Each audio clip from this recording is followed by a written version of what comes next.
Your Matsu Miners are on the road but still on the grind. It's Matsu Miners Baseball, and it's next on the Matsu Miners Radio Network.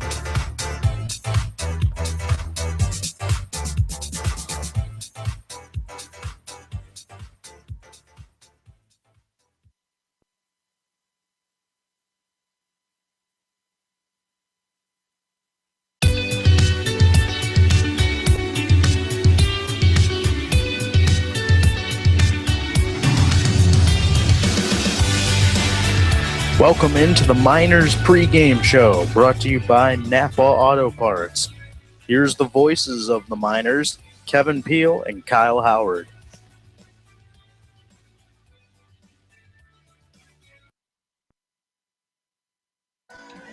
Most of the season, the story of the success of the Matsu Miners has been the dominance of his starting pitching.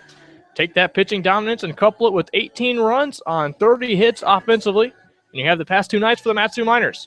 Brigham Hill provided another quality start by Major League Baseball standards, allowing just 2 earned runs on 4 hits with 6 strikeouts and 1 walk for the Miners, earning its first win of the season. The Miners backed him with 5 runs on 12 hits as Brick Paskowitz was able to close it out in the bottom of the 9th inning with the bases loaded to give them a 5-4 win. Tonight, the Miners are back in Chugiak, and they are seeking a 4th straight win, which would give them a 4.5-game lead in the NL division of the ABL. Hello, everybody, and welcome to Lee Jordan Field at the Loretta French Sports Complex for tonight's game between the Matsu Miners and the Chugiak-Eagle River Chinooks. Listening to the pregame show brought to you by Napa Auto Parts. Kyle Howard here with you, and alongside me is Kevin Peel, my broadcast partner this evening. It's another great night for baseball in the Alaska Baseball League. Miners were able to jump out to a 1-0 lead last night over the Chinooks in the first inning after being shut out here the previous time. These two teams had faced each other at Lee Jordan Field on Sunday night. Kevin, how important is it for the Miners to get to an early lead again as they did back-to-back nights? When we've seen the Miners lose this year, the contests they've lost, they've not been able to get offense going early on in the games, especially 3 of the 4 losses that they've had.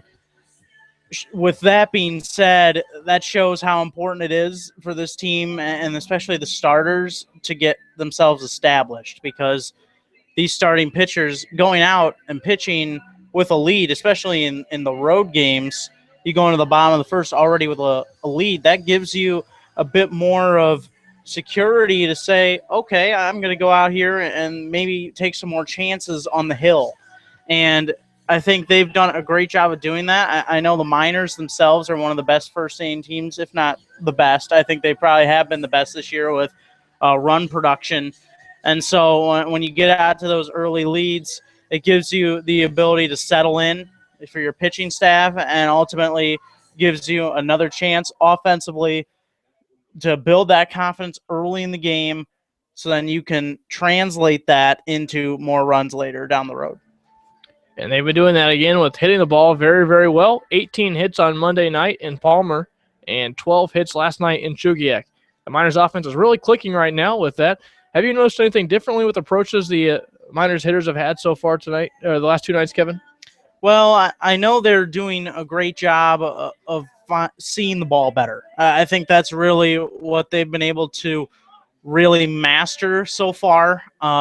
When you look at their patience at the plate, they've been patient all year, and they've taken their pitches.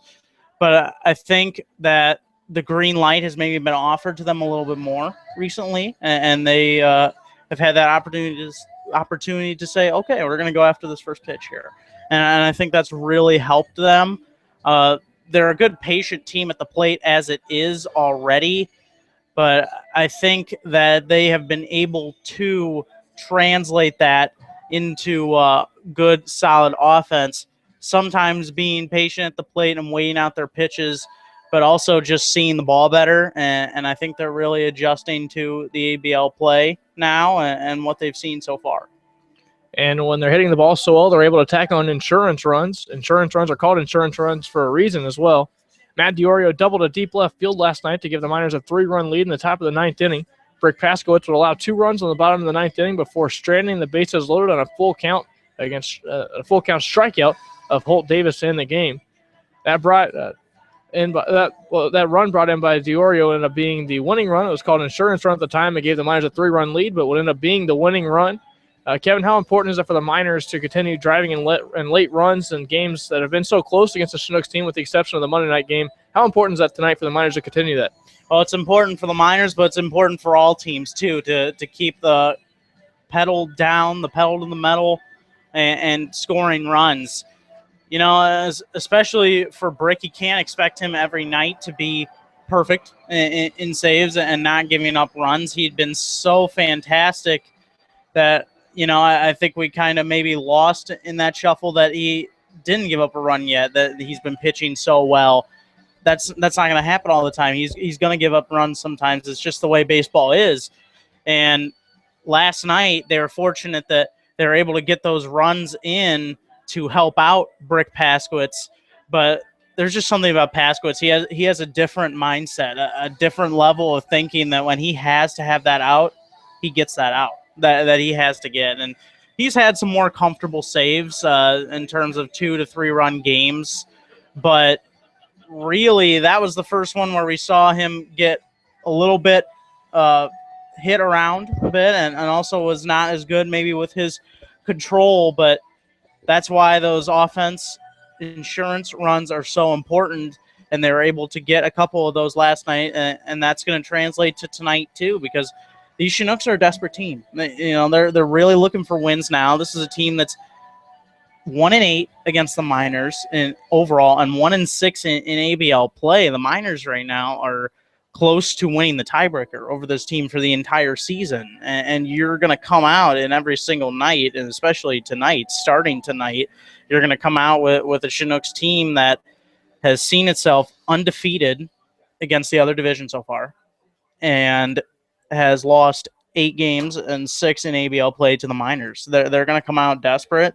And last night they were almost able to come back and scratch a victory across the board. But that's why the Miners, especially tonight and carrying on in future matchups with the Chinooks, are really going to have to keep the foot to the floor in terms of the gas pedal, because the Chinooks are always going to be coming, and they have a decent offense that's just waiting to come alive again.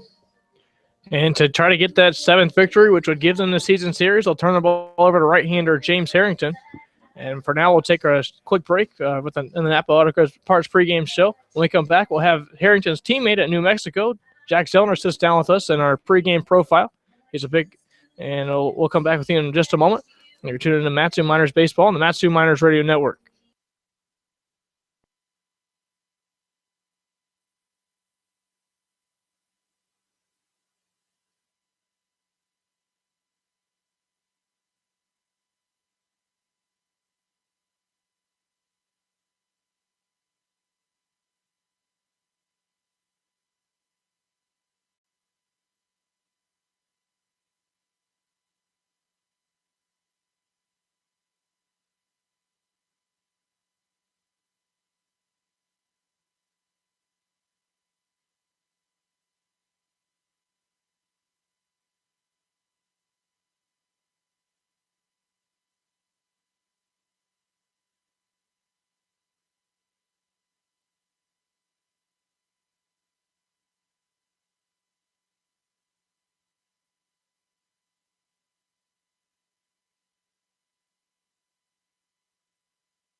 Welcome to the Napa Auto Parts pregame show. Kyle Howard here with you, and next to Jack Zellner. Jack, thanks for joining us today, the first baseman for the Matsu Miners. Thanks for having me, Kyle. Glad to have you here on the show. Jack, you entered here last year with the Eau Claire Express. Talk a little bit about that experience over the summer ball and how that compares to being out here this year. It was a good experience. I just got done with my freshman year, so I was a little tired, but going to the Northwoods in Wisconsin was a pretty cool experience. I've never been to Wisconsin before, so it was definitely a change from New Mexico and Arizona. So, overall it was a fun time, a lot of games, but I had a great time out there. Sure, and you attend New Mexico with your teammate James Harrington, who will be on the hill tonight. What do you expect from him on the hill tonight? I expect nothing but good stuff from James. James is out here during the summer to work on his pitches, be a good pitcher for our club next year, or coming up in the spring. So he's going to be working on some stuff. He's been looking good the last 3-4 starts. So I think he's going to bring out a solid outing. His confidence level's up there too. So And from Gilbert, Arizona, what brought you to New Mexico? I had a couple friends. I don't know if you know him, but DJ Peterson. He went to University of New Mexico. That's one of my good friends as well. So he ended up getting contact for me out there. We ended up linking up, and things just went uphill with them, and ended up offering me, and I just ended up taking the offer. Sure. And also, what brought you to Alaska? I guess did you get the opportunity from your coach? Was that how you found out, or was there another way? Yeah. During the fall, all of our players get some kind of letter, from our coaches saying this is where you're going to play this summer, and mine happened to be out here in Alaska. And right from the get-go, I was excited to come out here, experience Alaska. It's definitely a different state, but man, I'm enjoying it up here. It's great. And yeah, one thing you mentioned in your bio is you love to fish. Have you done any fishing since you've been up here so far? Absolutely. I've fished a few times, but haven't been lucky yet. I haven't caught a fish yet, but definitely going to keep trying. I'm definitely trying to catch one of those king salmon. So got a few more opportunities left, and hopefully I can catch a king salmon. And outside of playing baseball for the Miners, of course, what's been your favorite thing so far you've done while you've been out here in Alaska? Hiking the glacier was an awesome experience. I mean, I'm probably never going to do that again, but that was just awesome. Just walking around through a bunch of ice that's been there for, however many years, thousands of years or so. But, that was a cool experience. Seeing all the wildlife out there too. I've seen a few mooses walking around, so it's pretty exciting as well. And this past week, you're put on the disabled list with a concussion. How are you recovering from that? I'm getting there. It's just a minor concussion. It's nothing too serious. So, but last few days I was a little cloudy, but today I'm definitely feeling better, and hopefully I'll be back out on the field pretty soon here. Perfect. Look forward to seeing you. Thanks for joining us again. Thanks, Kyle. Thank you very much. It's been Jack Zellner in the pregame profile by Napa Auto Parts on the pregame show sponsored by them. Thanks for tuning in, and we look forward to seeing Jack back in the uniform here in the coming weeks here as he recovers from an injury. We'll be back with Matsu Miners baseball in the pregame show, and the starting lineups for you next. The Matsu Miners are set to take on the Chugiak-Eagle River Chinooks. This is Matsu Miners baseball on the Matsu Miners Radio Network.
It's baseball time in Chugiak as the Matsu Miners are out and just about set to go take the field as far as it goes in at the plate tonight. They're looking to repeat just what they've done the past two nights. How about 30 hits in the past two nights and also 18 runs. That'll get most games done as well. 13 runs just the other night in Palmer, and again, 5 runs last night would be enough to win that one 5-4.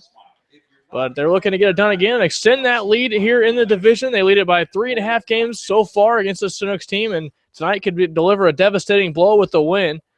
A win tonight would give them their 7th victory over the Chinooks in league play, which would be enough to give them the season series win.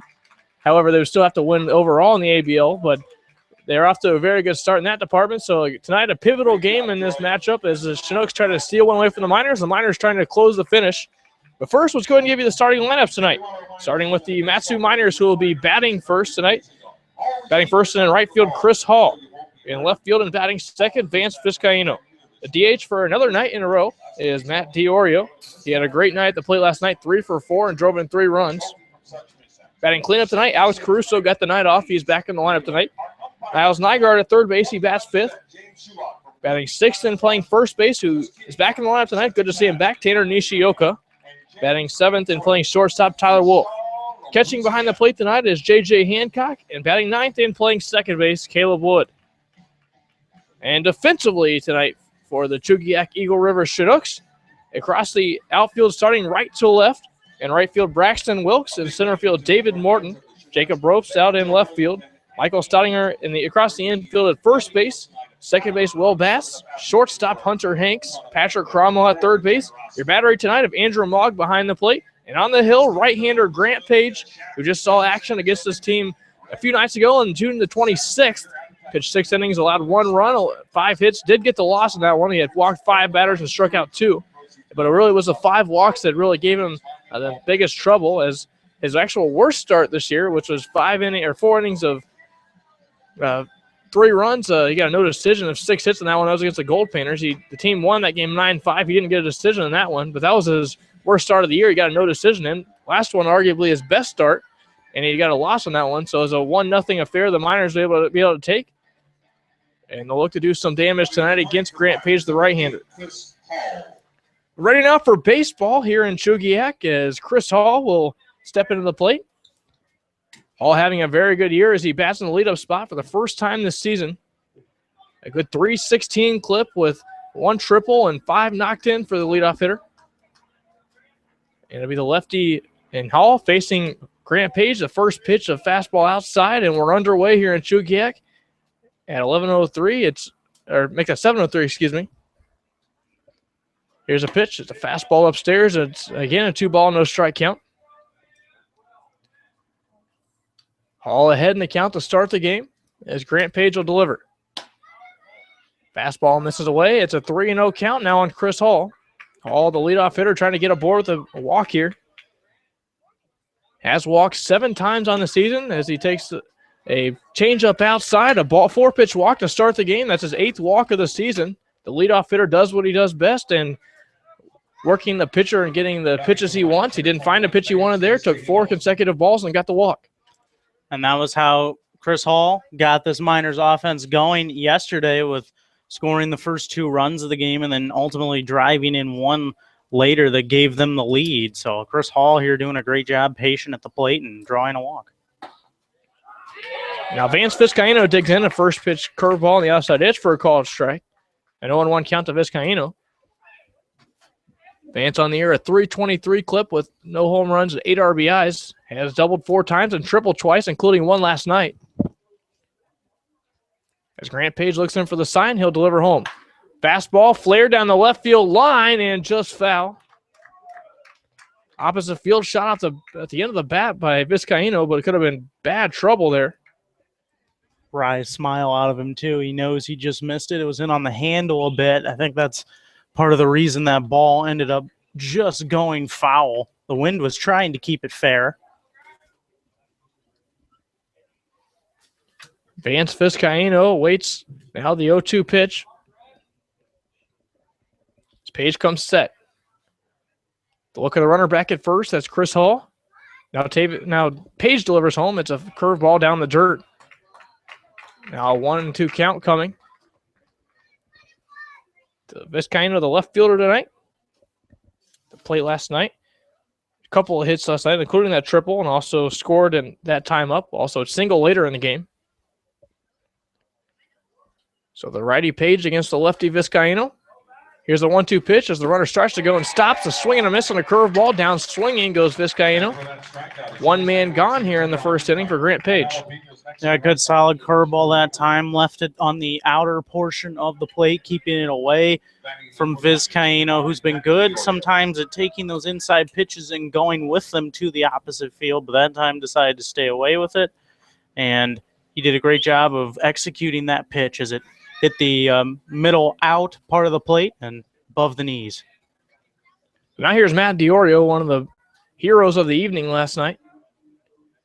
He's a first pitch curveball at the knees for a called strike. DiOrio was a 3-for-4 hitter last night, drove in 3 runs, including a late double opposite field shot that went all the way to the wall that would score the 5th run, at the time an insurance run, but would end up being the winning run. So Miners would give up 2 runs in the bottom of the 9th inning. Throw back over to first base, back safely is Chris Hall. But that run would be crucial in the Miners' 5-4 win. So DiOrio digging in now with an 0-1 count on him and 1 man out. Throw over to first base, back safely is Chris Hall. A nice night for baseball here in Chugiak. Miners trying to win yet another one against the Chinooks team. It would be their 7th win in league play against them. Grant Page will deliver. Curveball, ground to the right side. An easy play for the first baseman, Staudinger. He'll take it to the bag himself. On to second base goes Chris Hall. So runner standing on second with 2 men out now for the Miners. Well, definitely not what Matt DiOrio wanted to do. He's a guy that's been swinging the bat really, really well, but he can look at it this way, that he was able to advance the runner. Did not ground into a double play that time, and so with that runner on second base and good speed in Chris Hall, he set up Alex Caruso for a nice RBI chance. We'll see if he's able to cash in. He's in the cleanup spot for those chances. Had a very good night the other night, driving a couple of runs at the cleanup spot. His first time there. Looking to do just that here. There's 2 outs here in the inning and a runner on second base for him. Grant Page looking in for the signs. Now will come set. Now I'll deliver the plate. Fastball misses low. It's a 1-0 count now on Caruso. Page, Stephen F. Austin State University product, one of several players from that school on this team. Had a 1-1 record with a 7.40 earned run average over 24 innings this past season. Slow curveball misses high. So now a 2-0 count on the cleanup hitting Caruso. This year so far, Page, a 1-1 pitcher with the 325 earned run average in 5 games. 3 of those starts, worked 19 and 3rd innings, while walking 10 and only striking out 2, though. Had control problems, but has been effective in getting outs out. Nonetheless, a ground ball hit right at the shortstop on 1 hop. Make the second baseman, on to first base goes Will Bass with it. That'll end the inning. So a leadoff walk issued to Chris Hall, but he's left stranded on second. We head to the bottom half of the first inning. No score here in Chugiak. Listen to Matsu Miners Baseball on the Matsu Miners Radio Network.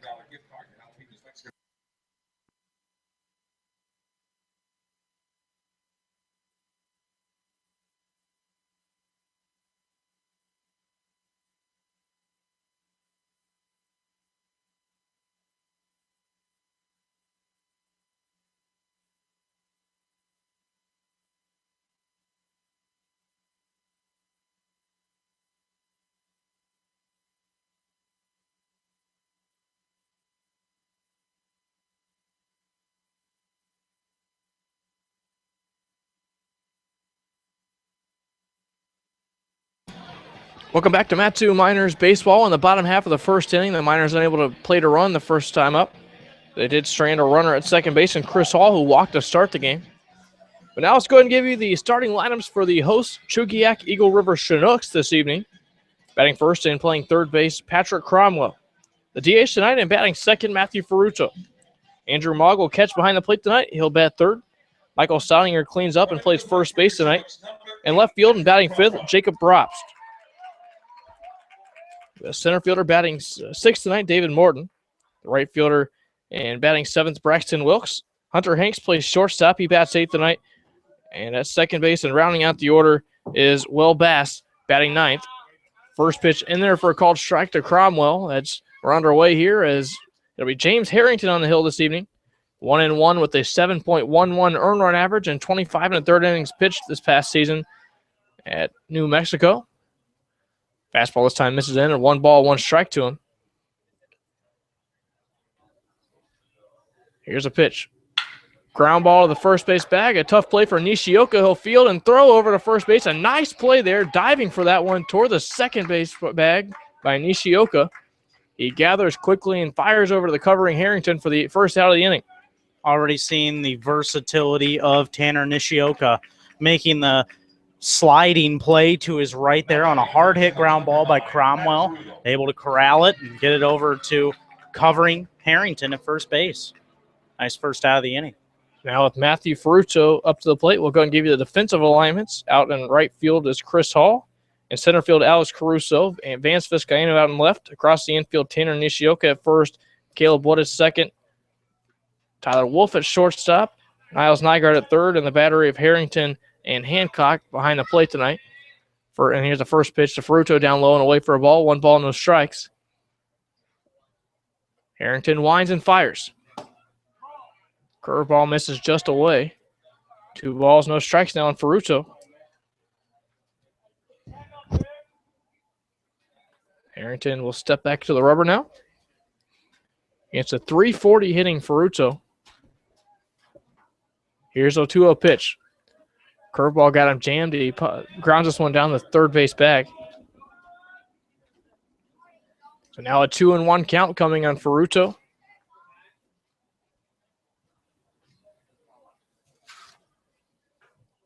Last night, Ferruccio did not get a hit until the ninth inning, but that was a big hit. It was a single up the middle that would plate the third run of the evening. Curveball misses inside. 3 ball, 1 strike count now to Ferruccio. That would keep the inning going. Next batter would be hit by a pitch to make it the fourth run. A 3-0 count run by Brick Paskowitz within 3 consecutive strikes to end the game against Holt Davis. The 3-1 pitch here is a curveball that does get the inside edge. 3-2 count coming. It's outfield and infield playing straight away here in the bottom half of the first inning. 1 out. No score here in Chugiak. Here's the payoff pitch. Change up, lined, and caught right behind the second base bag by Caleb Wood. So quickly 2 outs here for James Harrington, making quick work of this Chugiak roster. And there's that plus change of James Harrington's coming into play. Ferruccio looks what he sees as a fastball, and instead that one got in on him, in on the handle, and the only thing he was able to do was hit a weak, soft line drive to second base of Caleb Wood. Easy out for the Miners. Change up on the inner edge for a called strike. That's to Andrew Mogg. Mogg, a 244 hitter, has hit homer twice. It leads the league in that category. He has 10 RBIs. He takes a pitch inside for a ball, 1 ball, 1 strike. Harrington winds and fires with the 1-1. Curveball, slap foul, very hard though. Goes into the Chinooks bullpen. But now ahead in the count is Harrington. He's working to try to get a 1-2-3 inning. He has a count 1 ball and 2 strikes with 2 men out, nobody on base. Harrington shakes off a sign. He'll wind. Now we'll set a time called by Andrew Mogg now. So they'll set back up again. Here's a pitch. Ground ball to the shortstop. An easy roller to Tyler Wolf at shortstop. He'll fire across the infield. There's the third out of the inning. A 1-2-3 start for James Harrington. We will head to the top of the second inning. No score here in Chugiak. You listen to Matsu Miners Baseball, the Matsu Miners Radio Network.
It'll be Niles Nygaard to be leading things off here in the top half of the second inning. Still no score here in Chugiak as both teams held scoreless in the first inning. Miners able to get a base runner to start the game, and a base on balls issued to Chris Hall. He would be left stranded on second base. And in the bottom half of the inning, it was a 1-2-3 inning for James Harrington. Good start for him on the evening. Good start for both starting pitchers. But Niles Nygaard will step to the plate tonight. He was held hitless last night, but did reach base in a walk in the sixth inning. And he's looking to add to his .271 batting average. He's doubled a couple times this year as well. Drove in a run. 3 runs make that.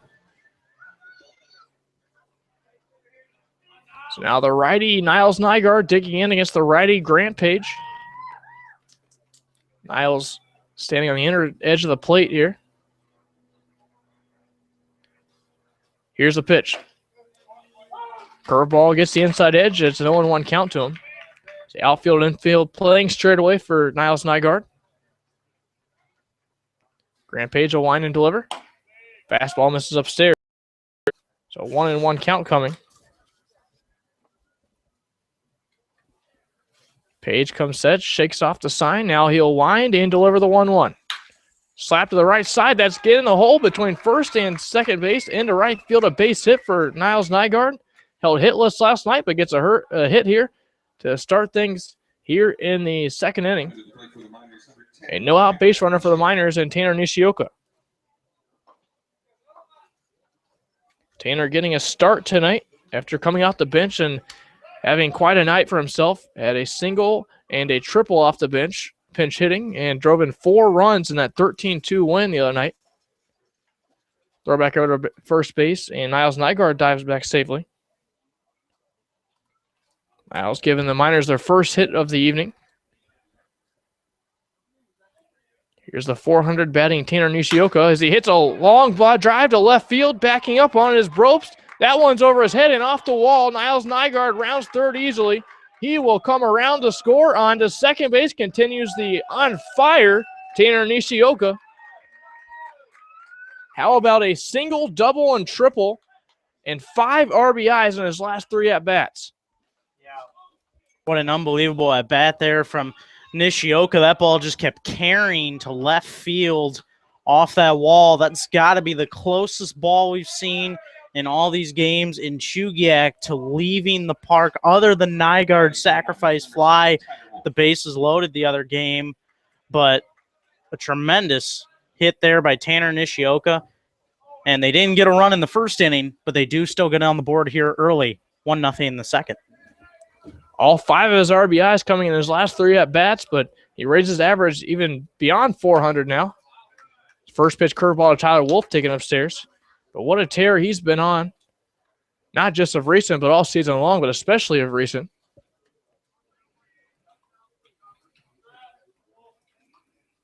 As Grant Page comes set now with a 1-0 count, and Tanner Nishioka on second base. Looks back, Nishioka. Now he delivers. Fastball misses upstairs now to Tyler Wolf. A 2-0 count on him. Wolf looking to cash in his 4th RBI of the season here with a runner standing on second and 1 man out. Miners on top, 1-0. Ground to the first base bag. Flipped over, and as Bass will flip over to first and get the out. 1 man out here in the inning. And that will bring up J.J. Hancock. Still an opportunity for Hancock here to drive him in. Doesn't necessarily have to have a hit, although he would like that. J.J. Hancock coming off that 3-for-5 performance the other night. Another one of these guys, along with Nishioka, has gotten really hot the past couple games. Tough to fit in all these guys who are hitting the ball so well. And J.J. Hancock here, a chance to get one home for the Miners. As another run standing 90 feet away, a first pitch fastball misses low to J.J. Hancock.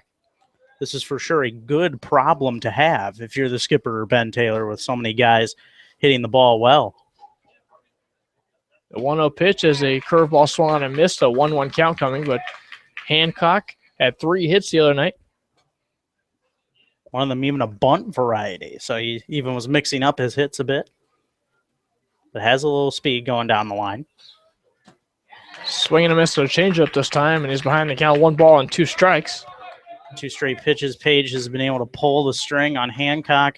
It looks like Hancock's on the ball and definitely seeing the ball well just out in front of those first couple of pitches from Page. Still alive, though, but down the count 1 and 2.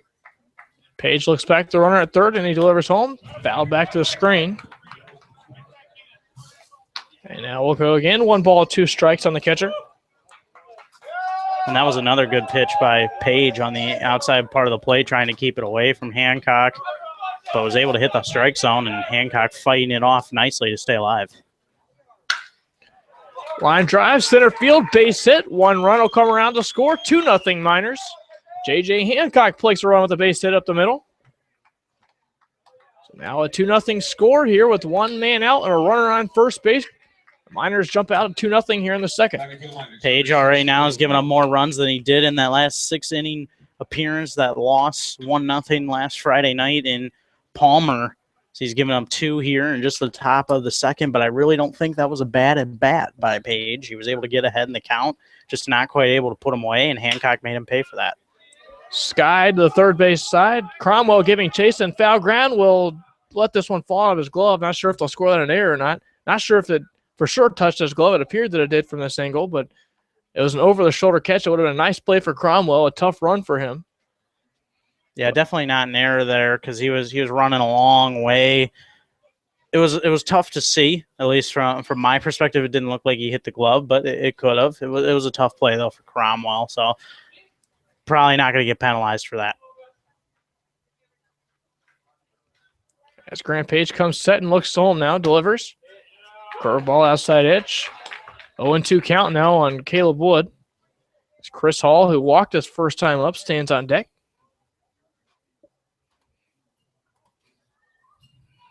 So they'll turn the order back over the top of the order. Should it get to that point as a curveball misses outside to Caleb Wood now. 1 ball, 2 strikes on him now. Wood getting the start at second base tonight. Short lead at first for J.J. Hancock. He singled and drove home the second run of this inning. Here's a pitch. Line drive up the middle. It's going to be fielded, though, and second base, unassisted short, double play, excuse me. A nice play by the shortstop, Hunter Hanks. He steps in the bag at second, fires in time at first for the out. And that's how things will shake as we head to the bottom half of the second inning. 2 runs come across the score for the Miners. They lead at 2-0. And we listen to Matsu Miners Baseball on the Matsu Miners Radio Network.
Did you know that 9 out of 10 wildfires are caused by human error?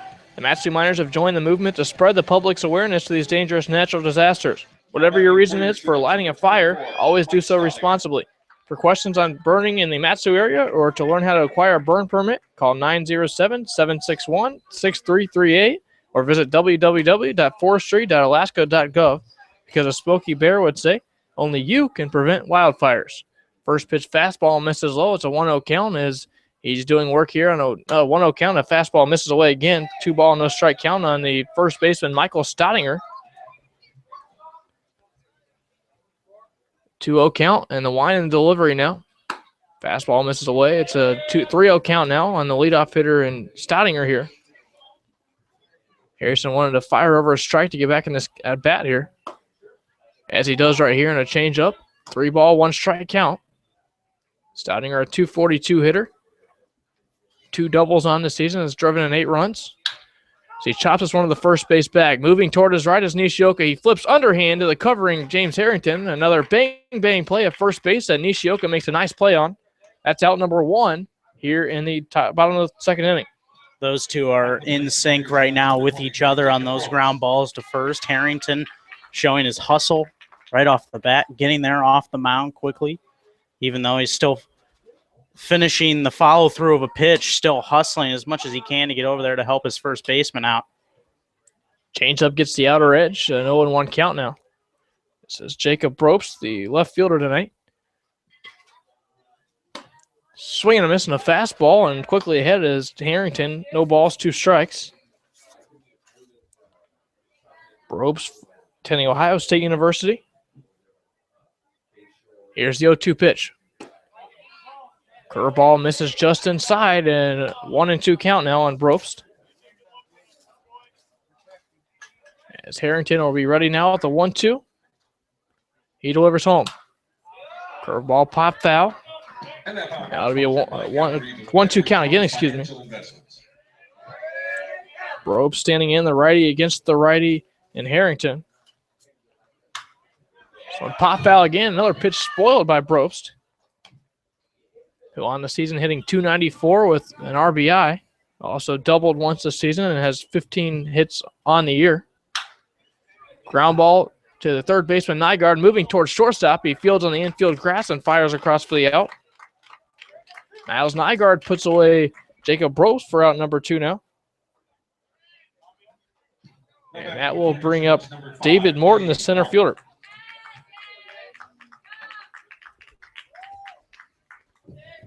Morton looking for his 8th hit of the season here. 2 outs here in the bottom of the second inning. Fastball misses away. 1 ball, no strike count. The Miners on top 2-0. They got both of their runs in the top of the second. Here's a pitch. Ground ball, an easy play at second base. Caleb Wood will fire on time over to first baseman Tanner Nishioka, and that's another 1-2-3 inning. So 2 consecutive 1-2-3 innings for the right-hander Harrington, and the Miners lead at 2-0 as we head to the third. So Matsu Miners baseball and the Matsu Miners Radio Network.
Chris Hall will lead off the third inning as team on top 2-0.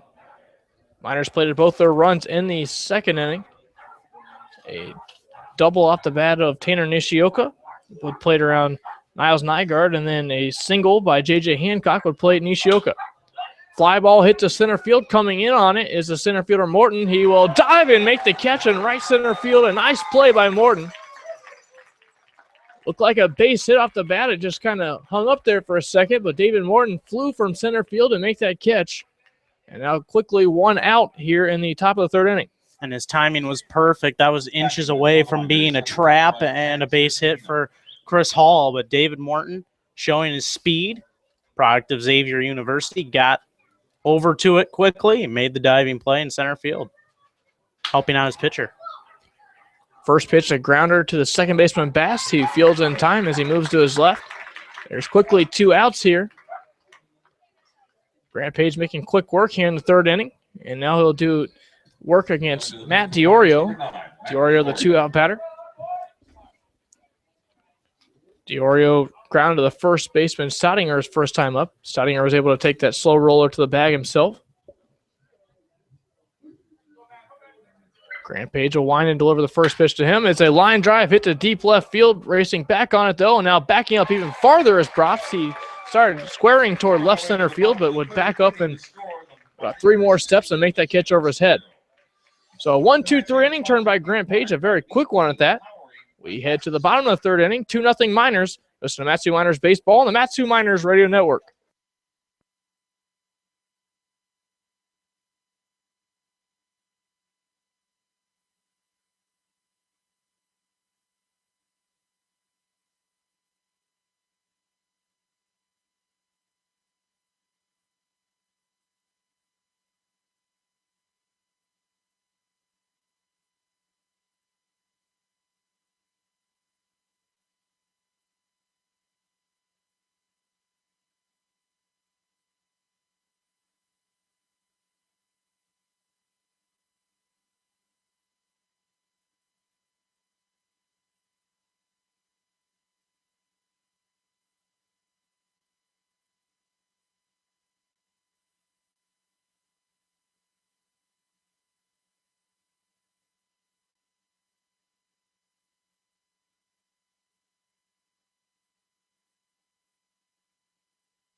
Welcome back to Lee Jordan Field at Loretta French Park and Complex here in Chugiak, Alaska. Kyle Howard and Kevin Peel here with you. The Miners lead at 2-0 as James Harrington toes the rubber again. First pitch fastball misses away to Braxton Wilkes. Wilkes, the starting pitcher last night, who worked 5 2/3 innings. Was not factored in the decision in that one, though. Some pop foul out of play, but Braxton Wilkes playing very good this season. Very good hitter. A 294 clip to start the year. Has driven in a run as well. Very athletic player is Wilkes. Also pitched a couple scoreless innings of relief against the Miners the other night. A changeup swing and a miss, and a 1-2 count coming to Wilkes. As Wilkes, the right fielder tonight, digs back in. Right, waits the 1-2 pitch. Here it comes. Line drive hit to left field. Vizcaino backs up and moves toward left center field to make that catch. One gone here in the bottom half of the 3rd inning. And Hunter Hanks will be the batter. Last pitch, number 27 for James Harrington. Batting for your Chinooks, number 12, Hunter Hanks. And Hunter Hanks takes a first pitch fastball at the letters for a called strike. Hanks' brother, Blair Hanks, just released his first music sampling and is number 4 in the country in his country music sample, so congratulations to him. A check swing, swing, if you will, there. And he's behind the count, no balls and 2 strikes on the changeup there. The wind in the 0-2. Popped up in the air to right field. Racing back a couple steps and making the catch toward the right center field gap is Chris Hall, and quickly 2 gone here in the bottom half of the 3rd inning. So now the batter will be Will Bass. Bass has led off a couple of games against the Miners this season, but I think Jordan Vieira trying something a little bit different tonight, putting him in the number 9 spot, hoping he can get on base and turn the order back over with some speed on the base pass. First pitch misses away. 1 ball, no strike count. James Harrington winds and fires. Swing and a miss on a changeup, a 1-1 count. Does James Harrington. Here's the wind, the 1-1. Fastball upstairs misses. 1-1 count on Bass. Bass, the second baseman. Here's a pitch, misses away on a fastball again. It's a 3-1 count on Bass now. Bass again voted as team MVP at Wayland Baptist University this past season as he pops this one straight up in the air. We'll see who will give the call here. It'll be the third baseman, Nygaard, heading over the top of the mound and toward the first base bag to make that catch. Probably a tough play for him to make from over there. But he does make the catch. Another 1-2-3 inning for James Harrington. 9 up, 9 down for him. We head to the top of the 4th inning. Kevin Peel will take the play-by-play action for the next 3 innings. This is Matsu Miners Baseball on the Matsu Miners Radio Network.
Summer is the perfect opportunity to work on your golf game. The Palmer Golf Course is located right in the heart of Palmer, just about 2 miles from the Herman Brothers Field.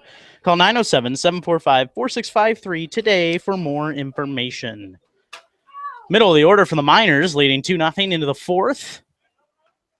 And that one misses low for a ball, 1-0. Grant Page will not have another super efficient inning as he was able to retire the Miners in 3 pitches in the top of the 3rd. First time we've seen that this season. Crusoe is going to lay down a bunt, pull back, but took a strike on the outside corner, 1-1. Crusoe for 1 with a ground out. Comes into this game, though, with a .403 average and 11 RBIs, which is tied for the league lead. Curveball up and away, 2-1. Now that the calendar has flipped over, Kyle, time to start thinking about those who might be selected for the All-Star game. This one lined towards left. Should be an easy play, though. And it is made by Jacob Brobst in left. 1 down here in the top of the 4th. And I think as you kind of hinted at there, I think Alex Crusoe will be an easy selection to be headed to that All-Star game in Mulcahy. I'll bring up Niles Nygaard. Nygaard on the game today had a single and scored on that Nishioka double to open up the scoring for the Miners back in the 2nd. Curveball for a strike from Grant Page, 0-1.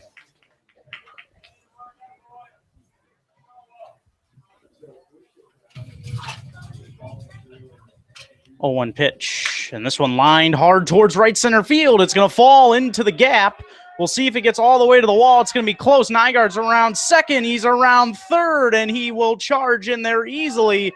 No throw as Niles Nygaard gets a triple to the right center field gap.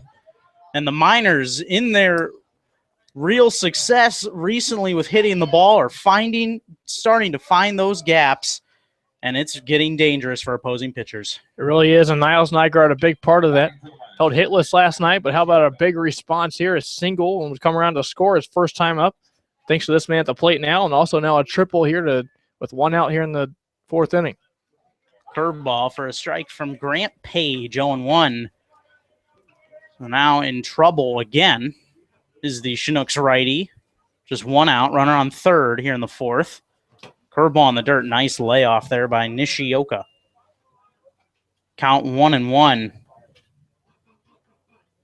Nishioka has been hitting the cover off the ball and really graciously has taken his playing time as it comes, realizing that this Miners offense as a whole really starting to come alive the past 2 games.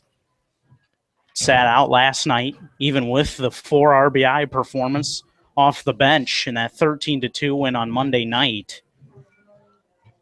And Nishioka comes in today and swung on and missed at that one as it was a 1-2 curveball from Page.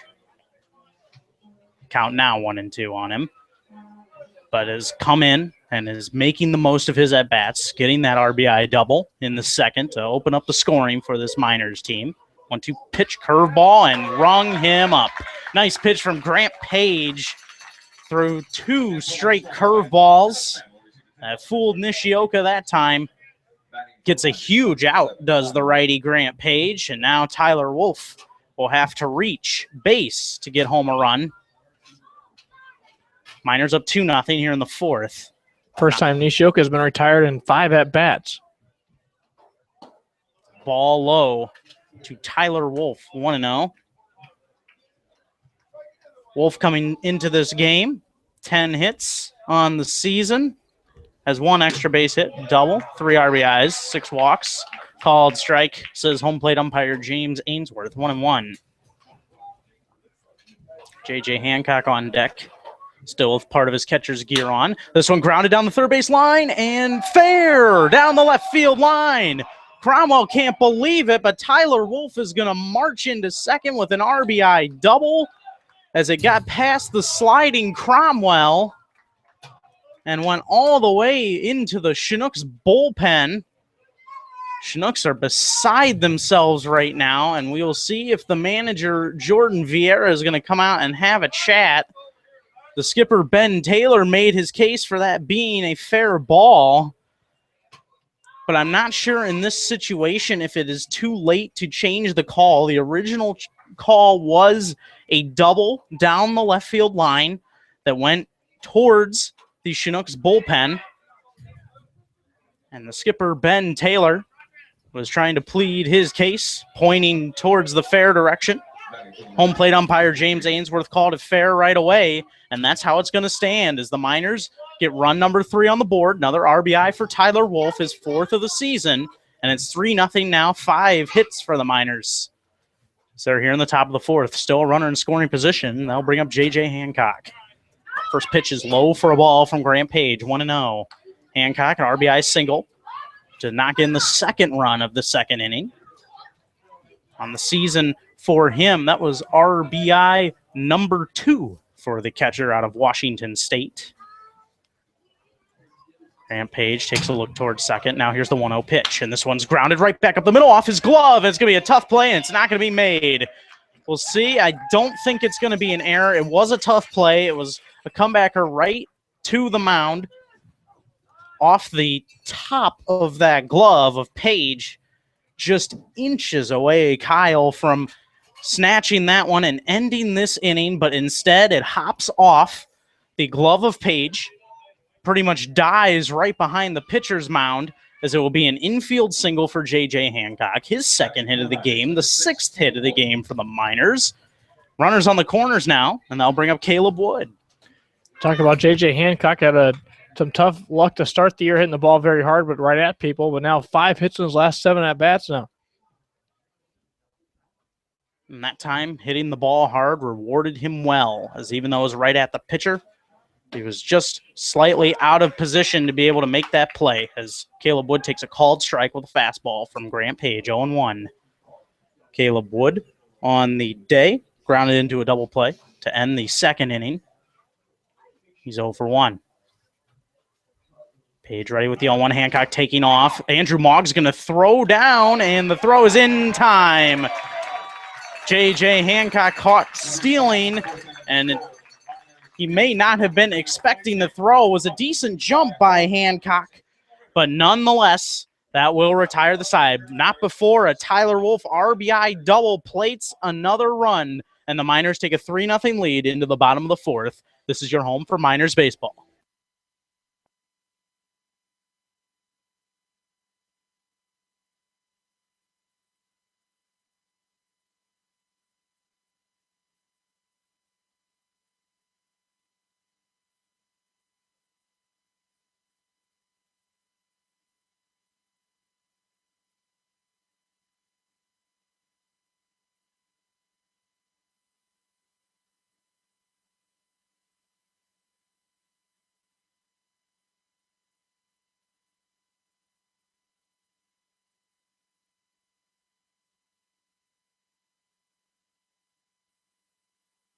The Alaska Railroad and the Alaska chapter of Operation Lifesaver offer the following tips to railbelt neighbors and friends to stay trackwise and safe. Only cross at public crossings. The only safe place to cross the railroad tracks is at a public crossing designated by the crossbuck sign. And also stay off train trestles and bridges. Never hunt, fish, ride, walk, or engage in any activity on a railroad bridge. Trestles and bridges offer only enough clearance for a train to pass, leaving nowhere to run when a train is coming. For more rail safety tips, visit the Operation Lifesaver website at www.oli.org. Remember, be trackwise. Top of the order for the Chinooks to start off the bottom of the fourth, facing James Harrington. Solid start so far for the Miners righty. Ball low to Cromwell, 1-0 the count. James Harrington has gotten the first 9 batters retired of this contest. Takes a strike, does Cromwell, at the knees, 1-1. Coming into this inning, 38 pitches for Harrington, 24 of them strikes. This one grounded to second. Should be an easy play for Caleb Wood. Flips on to first. And the ball gets away from Nishioka as he was not able to corral it. Punches his mitt in frustration, does the Miners' first baseman, Tanner Nishioka. Throw maybe a little low, however, one that just got away. Looks like from the glove of Nishioka. It's an error on the Miners. Their first of the game. First one to reach for the Chinooks. And I'll bring up Matthew Ferruto here in the bottom of the fourth with the Miners up 3-0. Ferruto on the game. Had a line out to the second baseman. That was a soft liner. First pitch is a two-seam fastball for a strike. 0-1. The error that time going to be given to Nishioka. As they're saying, it was a glove-caused error, not the throw by Wood. 0-1 pitch, almost on the way from Harrington, from the stretch. As that one's in the dirt, gets away from Hancock. He may have a throw down. He will not, as Cromwell is able to advance. It's going to be a wild pitch to Harrington. First one of the game for him. That makes it 1-1, the count on Matthew Ferruto. A dangerous hitter. Now the chance to knock in a run with a runner in scoring position and nobody out here in the bottom of the fourth. 3-0 Miners. 1-1 pitch. Fastball for a called strike at the knees, and it was a good one to Ferruto, 1-2. Wolf somewhat holding Cromwell, but he's not getting that big of a lead over there at second. Harrington not paying too much attention to him. Just a quick look over there. 1-2 is high for a ball. Tried to get him to chase. It was a good idea. Had a couple pitches to waste. And he was trying to get Ferruto to chase. He laid off. 2-2.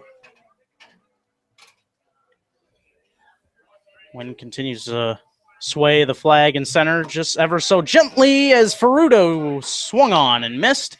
Curveball from James Harrington retires him. And that's the first out of the inning without Cromwell being able to advance. So he's still stuck at second as Ferruto retired for the second time today. That is the first strikeout of this game for James Harrington. 1 out now in the bottom of the fourth. Miners up by 3. Harrington ready for the first pitch, and this is a fastball fouled straight back by Andrew Mogg. Count 0-1. Mogg getting the start tonight at catcher. He was off last night, but pinch hit late in the game for Hunter Hanks. Being one of the powerful bats for this team, swung on and missed. Curveball from James Harrington, 0-2. Mogg came in and flew out to left on one pitch. 2 homers and 11 RBIs on the season for the Chinooks catcher, which could get him a lot of all-star votes as well. Missing outside for a ball is Harrington, 1-2.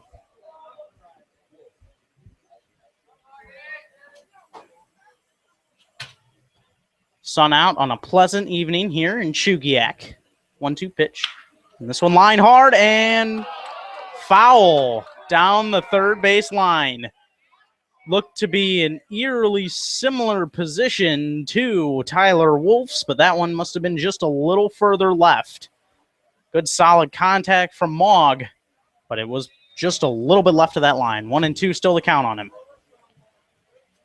James Harrington thankful to have that one back. It was like a rocket down the third base line. Just a long strike in that sense.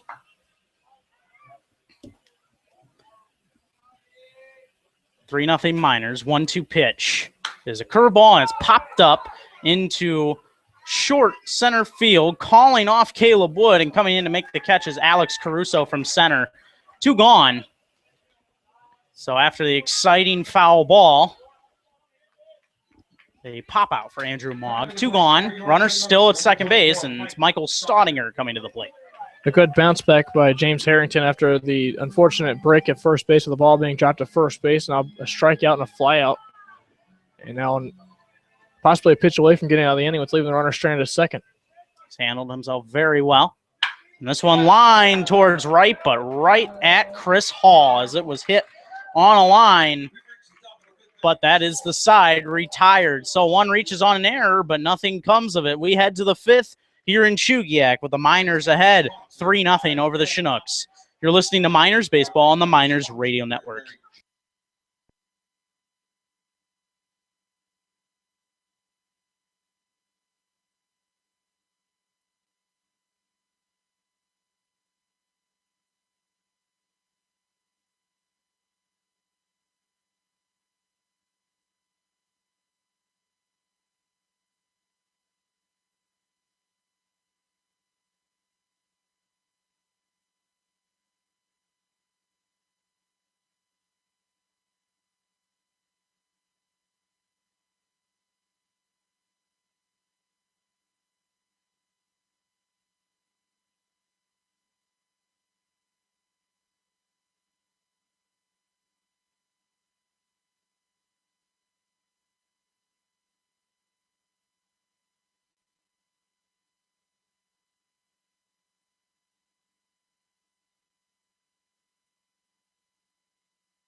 Want to learn more about your Mat-Su Miners? Visit their website at www.matsuminers.org.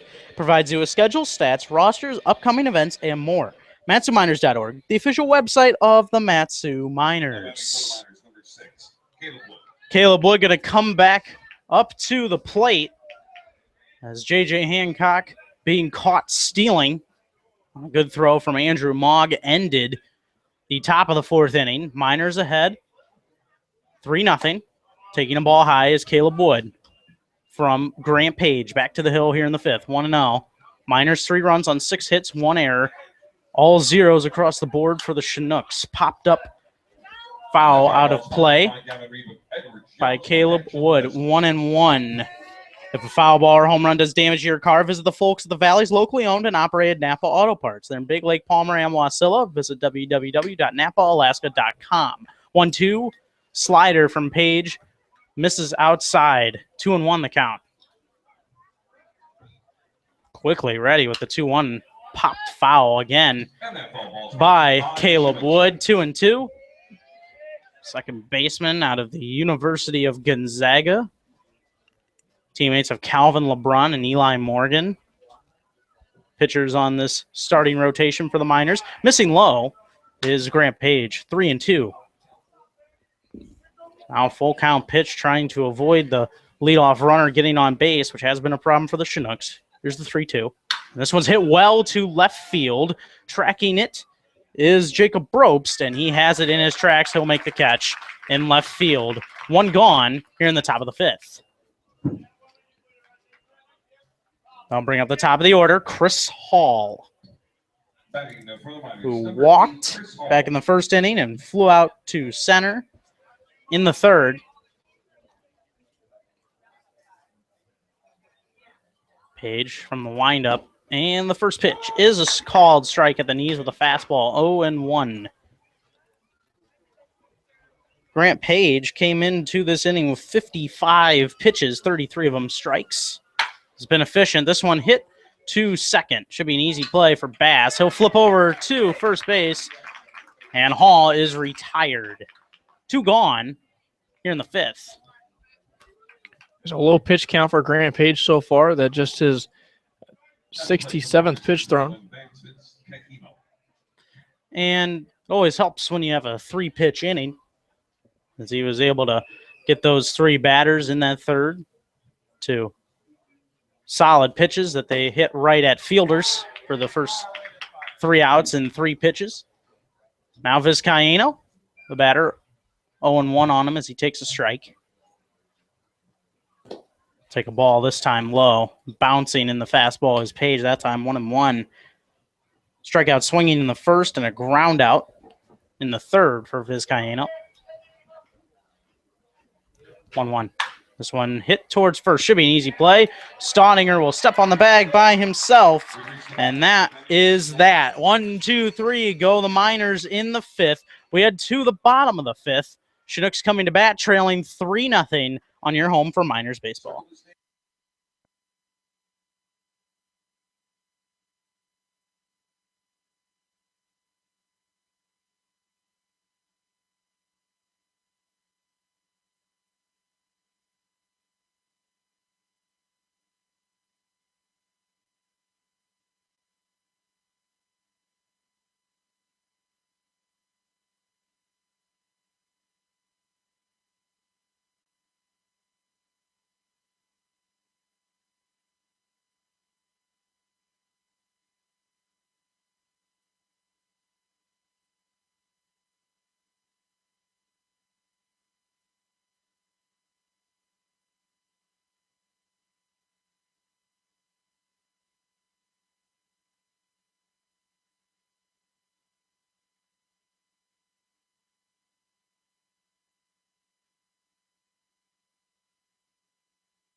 Jacob Bropes, David Morton, and Braxton Wilkes, 5, 6, and 7 in the order, due up against James Harrington. Ball low as it bounced in, 1-0, the count. Bropes so far, 0 for 1 with a ground out to second in the second inning. Taking outside, just outside, was Bropes. 2-0 on a fastball from Harrington. Just missing again. So that was a 3-0. Now 3-0 is the count on Probst. Harrington working quickly, and a called strike at the knees. And on the inside corner to Probst, 3-1. These pitchers today, all business, working quickly. 3-1 is popped out of play. No chance for any catch in foul territory for the Miners there. 3-2 the count. Harrington digging himself out of the 3-0 hole. Just 59 pitches for him so far, 36 of them for strikes. 3-2. Almost rung him up, but that was just off the corner. Ball 4.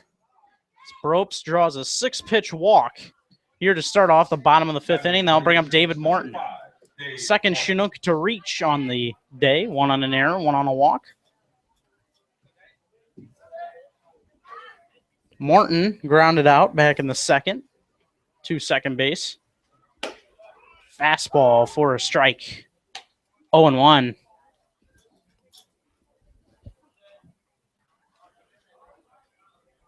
David Morton also having a Web Gem nominee with that big catch out in center field, robbing the Miners of a hit. 0-1. Is another strike at the knees on the inside corner with a fastball. 0-2. Harrington way out ahead. Double play depth. Caleb Wood and Tyler Wolf are positioning themselves in up the middle for the Miners. Outfield playing straight away. Throw over to check the runner, and Nishioka thought he had the tag in time. It was pretty close, but Brobst was back in sliding, 0-2. Martin, a little bit of speed, though, at the plate. Long look in. Here's the 0-2, and it's just low. That was that change from Harrington. A plus changeup as ascribed by scouts, and it was very good there. Looked like he thought he had him at least. Harrington thought he had the strikeout. 1-2. This one's popped up and foul, but out of play as Nygaard's not even going to give that one the light of day, knowing it was going out of play down the third base line. We play in the bottom of the fifth. Miners ahead 3-0. Missing high. Is that one the throw down? And he just missed the tag to Nishioka. My goodness, Probst was caught off a little bit there. Able to get back in just in the nick of time. Nice throw from Hancock. 2-2. Floats outside again. I'll fill up the count on Morton. 3-2.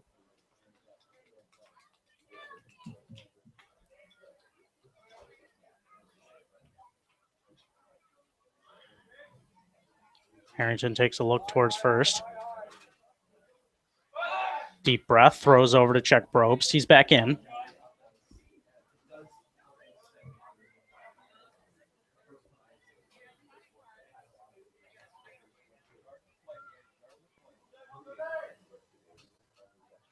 Now Harrington is ready from the stretch.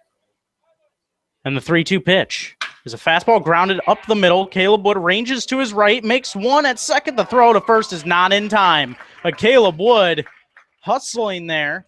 A ground ball that was up the middle by Morton. It's going to turn into a fielder's choice as he flipped underneath his arm to Wolf at second to get one. The lead runner, Probst. Morton safe at first, though. Wood had to come a long way to get that ball as well, and he fielded it and then threw it behind his back. Taking a ball high is Braxton Wilkes, 1-0.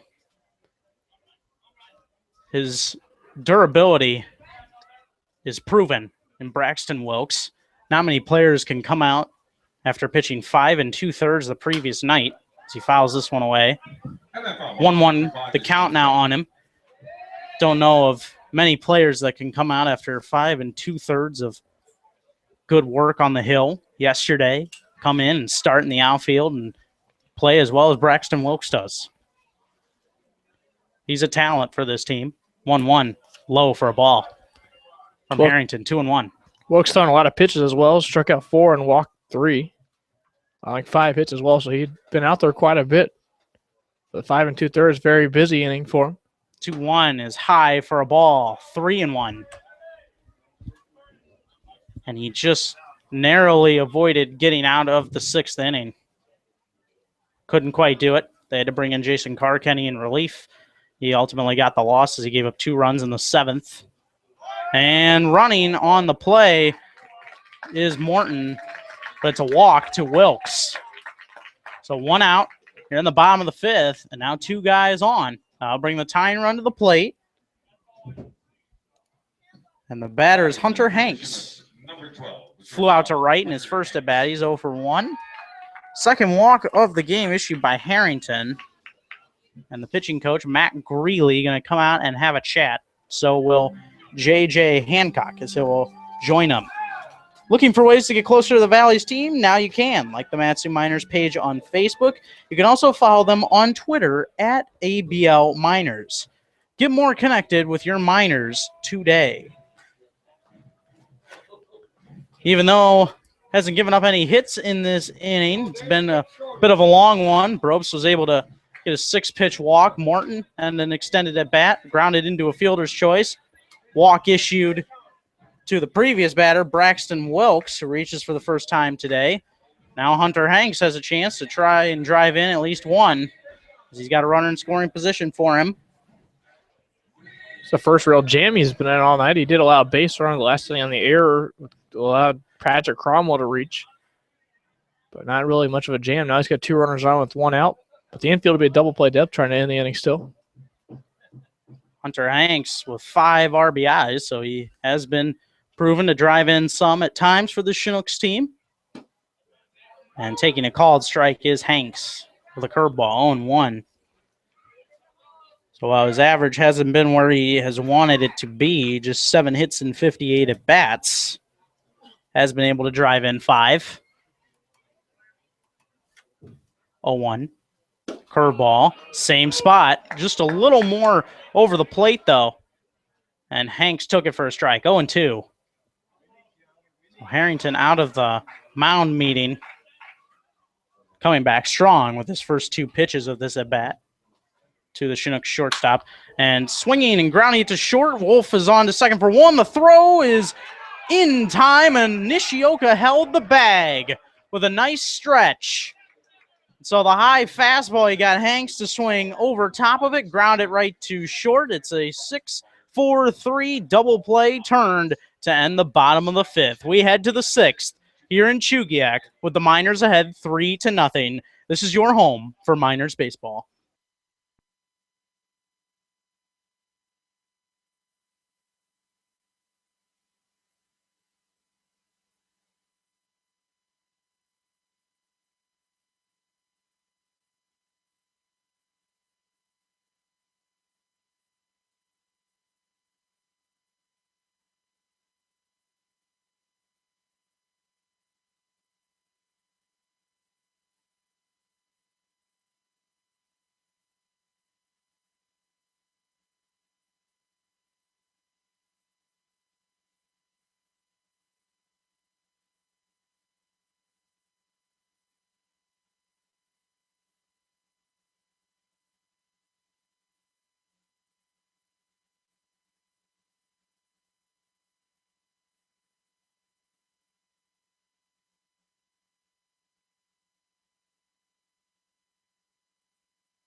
As Grant Page is finishing up his warm-up tosses, we're just letting you know that in this inning, the Palmer Bar scoreboard, MLB and ABL scores coming to you.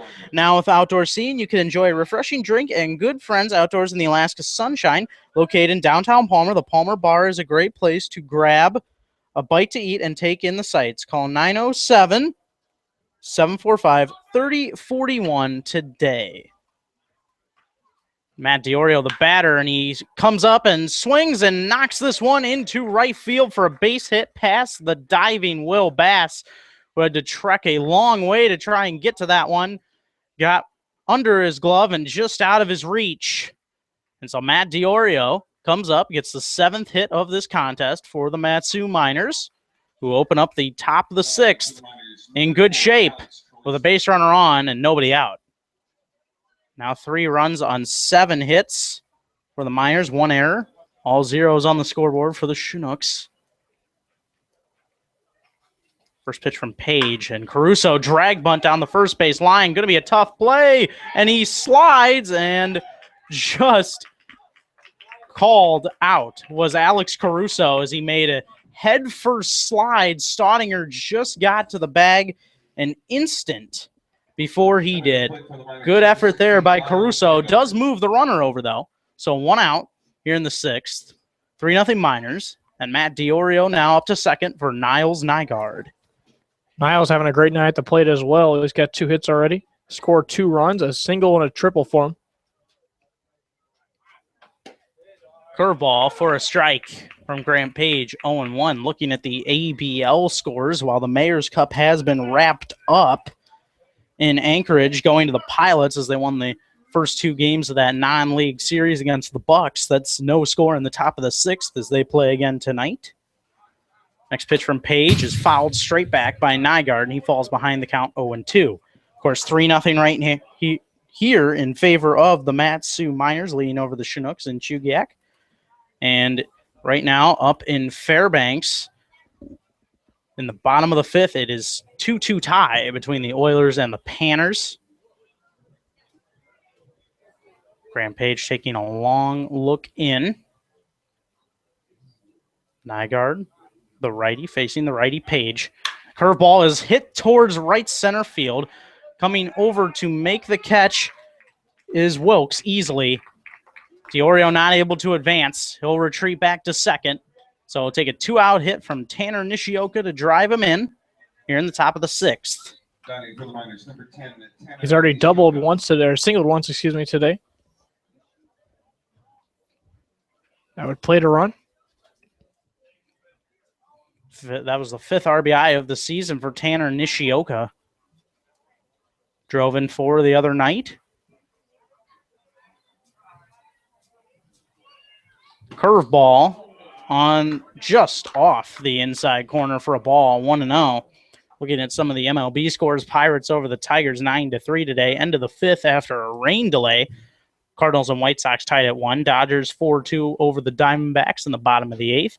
Reds over the Twins 2-1 in Cincinnati.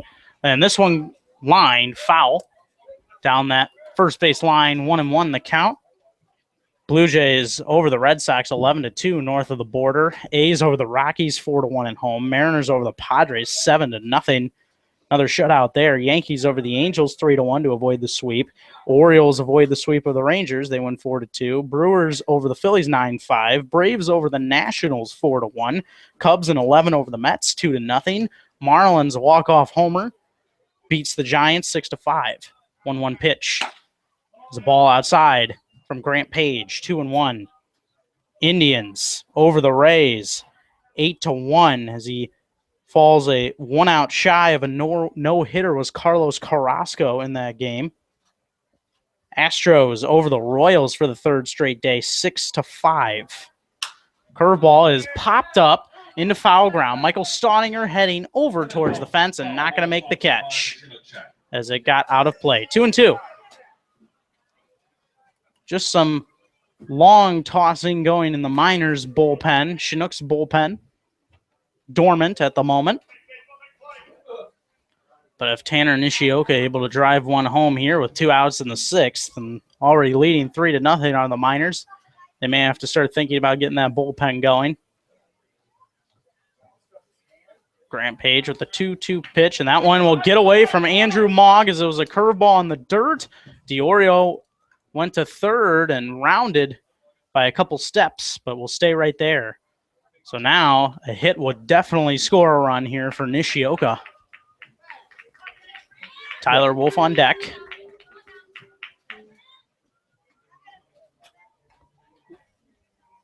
Count 3-2 as Andrew Mogg gonna go have a chat with his pitcher Grant Page. Escort him back to the mound and calm him down. Try and get the dangerous Tanner Nishioka. Mostly sunny conditions here today. It's been a beauty right now, 61 in Chugiak. And it stayed stable the entire game. This one lined back up the middle, base hit. It was a hanging curveball from Page into center field. Diorio will come across to score. Tanner Nishioka gets his 2nd RBI of the game. This time it's an RBI single here in the 6th inning, and the Miners take the lead and expand it out even more as it's now 4-0 on their 8th hit of the game, and the inning's still not over. Well, you thought you could get Tanner Nishioka. Well, you guys struck out looking as the last time up, but how about a response here? You can't get him out. Another single and RBI for him. Continues to hit the cover off the ball of recent. Taking a ball low is Tyler Wolf. 1-0 the count. Miners with 2 runs in the 2nd, 1 in the 4th, and now here 1 in the 6th. 1-0 pitch. Is a ball inside to Tyler Wolf, 2-0. Already 8 hits for the Miners tonight. Goes with the 30 they had in the previous 2. 2-0. Fastball for a strike on the outside corner from Page. 2-1. Good pitch to come back with there. Nishioka, modest lead over there at first. Page takes a look. Couple looks. Now the pitch is a 3-1. Will be the count as that fastball misses up and away to the Miners shortstop, Tyler Wolf. Drove in his 4th RBI of the season with that double. His last at bat, Nishioka taking off. It is a called strike, throw down, not in time. And Tanner Nishioka will reach second base with a stolen base. So no hit and run sign on. It was just a straight steal by Nishioka. He gets there. Count now full on Tyler Wolf. 3-2. 1 for 2 on the day, already with an RBI. Looking for another one here. Page takes a look towards second. 3-2 is low for a ball. And Nishioka's going to take off the throw. Not in time. Tanner Nishioka swipes the bag as that ball was in the dirt. Got away from Mogg for just a second. But kind of the slow reaction to it. Tanner Nishioka noticed this, took off right away, and with his speed, able to get in there to third. So Wolf now on first. Tanner Nishioka on third. 1 in already here in the top of the 6th. 4-0 the score. And the pitching coach, Chris Beck, is going to come out and have a chat, as we thought, after that Nishioka RBI single, that the Chinooks would have to get that bullpen going, and they definitely do here in the 6th now. Kyle, as Page is struggling to get out of this inning.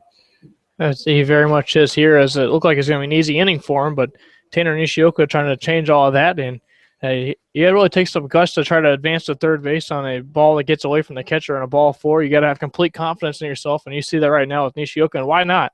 He's had now 5 hits in his last 6 at-bats and has plated 6 runs. All 6 he's driven in on the year. Why not have some more confidence in yourself? Now J.J. Hancock, who has 2 hits on the day already, looking for another one here. Plate a run. 2 outs, top of the 6th. Fastball is hit high down that right field line towards the Miners bullpen, coming all the way over as Wilkes, and he's not going to get there to it as it ended up in foul territory. A high drive that sliced into foul territory from Hancock. Miners pitchers that were just gradually soft tossing had to get out of the way. Wilkes came sliding over the mound. Couldn't quite get there. So it's just a long foul ball for Hancock, 0-1. Page looks towards first. The 0-1 curveball that hangs up high above the letters for a ball and outside, 1-1. Hancock, while having last night off, had 3 hits and 5 at-bats on Monday night, has 2 hits and 2 at-bats today. 1-1. Fastball is popped up in the air. Cromwell and Mogg both trying to head over there, but it's going to get out of play near the Chinooks dugout. 1-2 the count.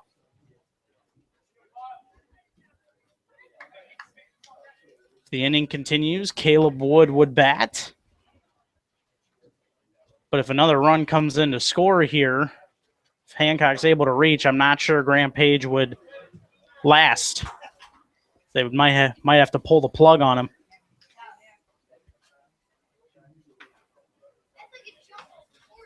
One-two pitch. Fastball is fought off. It's fouled straight back by Hancock. 1-2 still the count.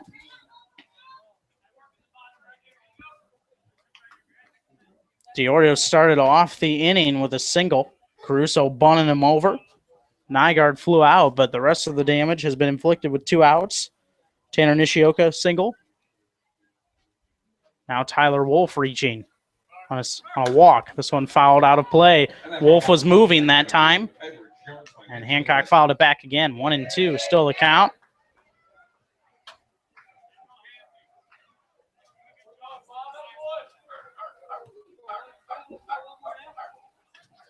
Fans bringing the dogs out to the ballpark today, and it's been a beautiful day for that. Page Long look towards first. Here's the 1-2. It's a breaking ball that hangs outside for a ball. 2-2. The setting here at the park really allows for you to have your dogs out here. It's more like a city park type atmosphere. It's a great place to take your family out to. Many people running up and down the big hill in left field today. Not as much yesterday, but today for sure. 2-2, hanging breaking balls hung up in the air into left center field. Coming over to make the catch is Brobst to retire the side. So could have been worse for Graham Page. Does get out of the 6th, but does give up 1, as that is an RBI single by Tanner Nishioka at 2 outs to make it 4-0 Miners heading to the bottom of the 6th. This is your home for Miners baseball.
The Miners spend their mornings lifting, running, and staying in shape by visiting the Alaska Club. Visit them in Anchorage, Eagle River, Fairbanks, Juneau, and the Mat-Su Valley.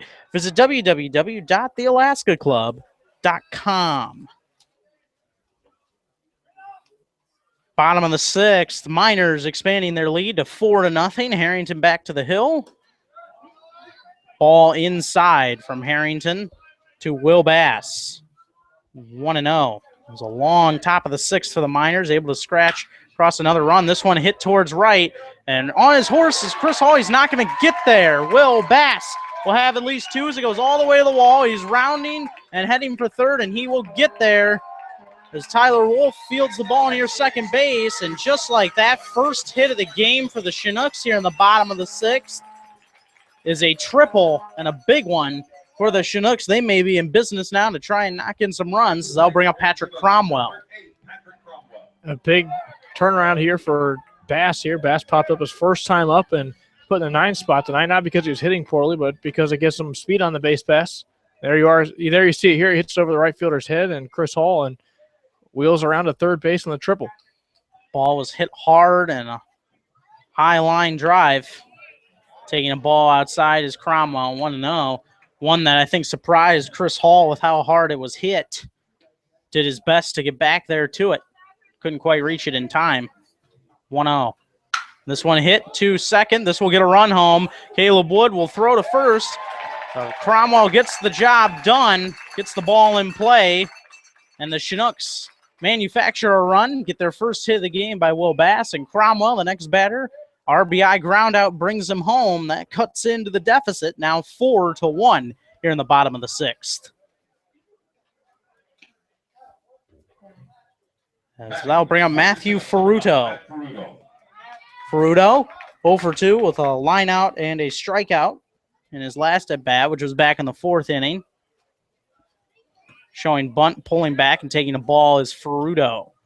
1-0. 4 runs, 8 hits, 1 error for the Miners. 1 run, 1 hit, no errors for the Chinooks. 1-0. Fastball just a little high. 2-0.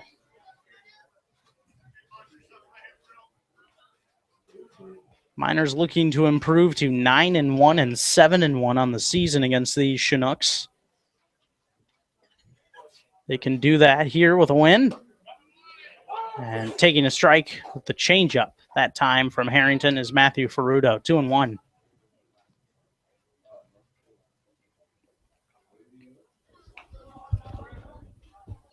Righty-righty matchup here. 2-1 pitch is fouled out of play.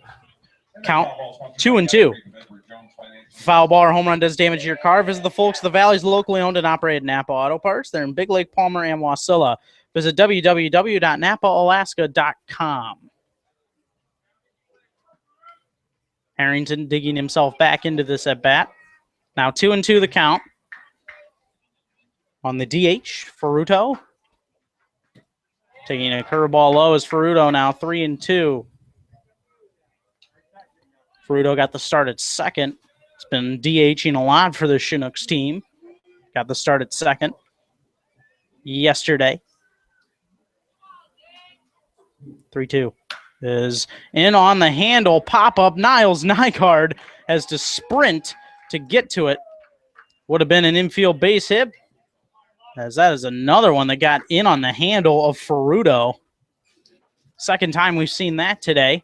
Harrington doing a good job with that fastball or that changeup bearing in on him, getting him to hit the ball off the handle of the bat, not getting it out of the infield. Long run for Niles Nygaard across second base to make that catch also. Did he go? Yes, he did. Is a curveball for a strike to Andrew Maw, 0-1. Maw, 0-2. Ground out and a fly out.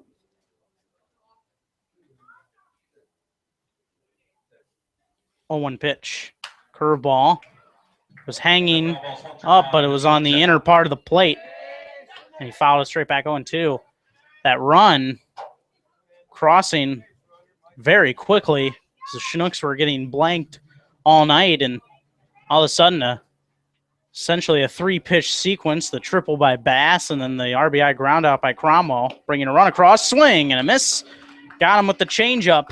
For strike 3 is Harrington, so he does give up a run, but he'll head to the 7th with a 3-run lead. It's the Miners looking to lock up another victory on the road against the Chinooks. When we come back, Kyle Howard will resume the play-by-play duties for the rest of this one. Miners up 4-1.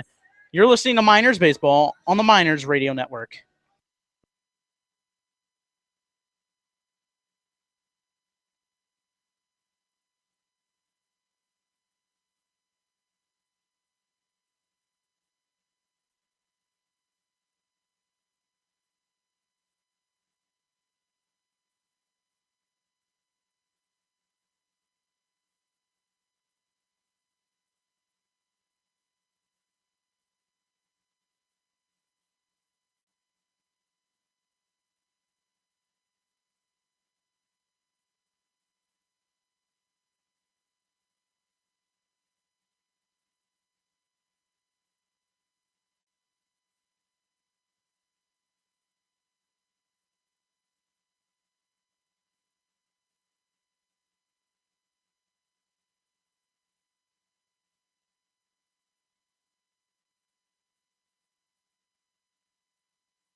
We head to the top of the 7th inning where the Matsu Miners have a 4-1 lead. And the night will be done for the starter and Page tonight.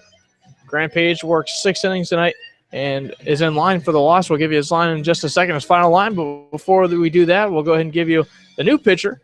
That is C.J. Lewington. He's the writer for he was born in Calgary, Alberta, which is in Canada, if you didn't know. In his college of choice, Southeastern Illinois College. On the year 1-1 with a 5.87 earned run average in 5 games. He's worked 7 2/3 innings while allowing 9 hits, 10 walks, and striking out 6. And he'll be doing work against Caleb Wood to start the inning. Wood today has grounded a double play and also flown out to left field looking for his first hit of the evening. Each team trading runs in the 6th inning. Miners getting one at the top of the 6th.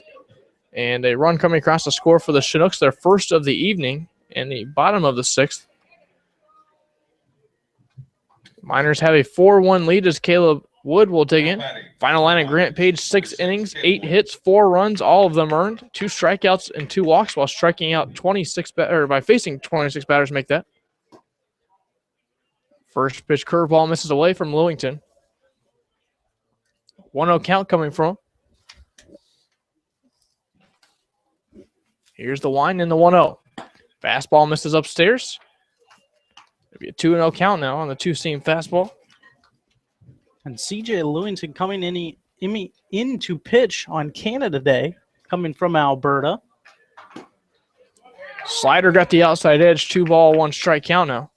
So he had to be celebrating with his family a bit, maybe over the phone today. Celebrating by pitching tonight as well.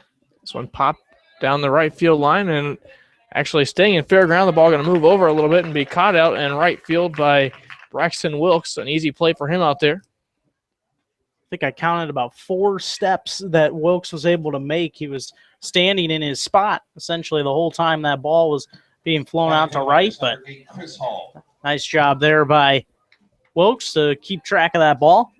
Battling the sun a bit. It is over there in that direction. He has to wear the shades.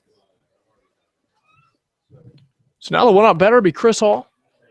Takes the first pitch change up in there for a called strike. Hall on the day reached on a walk back in the first inning when it reached second base, but will be left stranded there. Also flew out to center and grounded to second base. The 0-1. Fastball at the knees. It's a 1-1 or 0-2 count make though, excuse me. As Hall waves his bat around and awaits the 0-2. One man out in the inning as Lewington winds and fires. Ground ball hit slowly to the second baseman. A tough play for Bass, but he'll make the play in time on the infield grass for the out. 2 gone here in the inning for Vance Vizcaino. Vance tonight struck out swinging his first time up in the first. In the third, grounded to the second baseman and grounded to the first baseman Staudinger his last time up in the fifth. He's looking for a hit right here as well. Lewington making quick work so far, but here's the first pitch. Slap fouled on the third base line. That's going out of play. Now an 0-1 count on the left fielder. Vizcaino came into the day hitting .323. Knocked in 8 RBIs on the year as well. The 0-1 from Lewington. Fastball on a two-seam fastball this time. Misses upstairs.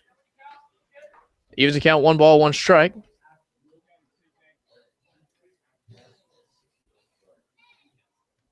Grant Page comes set with it. The 1-1. Here it comes.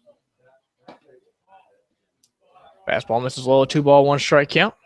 Sunny skies here in Chugiak and a 2-1 count. 2 outs here in the top half of the 7th inning. A 4-1 Matsu Miners lead here. Here's the 2-1. Try to get the fastball to run it back inside and couldn't get it to go. It'll be a 3-1 count now. As Matt DiOrio waits on deck. Should the inning continue for him. Grant Page looking in for the sign. He's ready with the 3-1. The pitch. Popped up in the air in the third base side. And short left field making the catch is Hunter Hanks. That will end the inning. A 1-2-3 inning for the reliever in Lewington who comes in. As we head to the bottom of the 7th inning, it's stretch time. 4-1 Miners right here in your Matsu Miners Radio Network.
For up-to-date scores, schedules, rosters, and much more, visit www.alaskabaseballleague.com.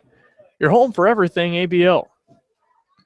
We're back to work here in the bottom of the 7th inning. The first pitch check swing down the third base line. It goes foul. That's to Michael Staudinger.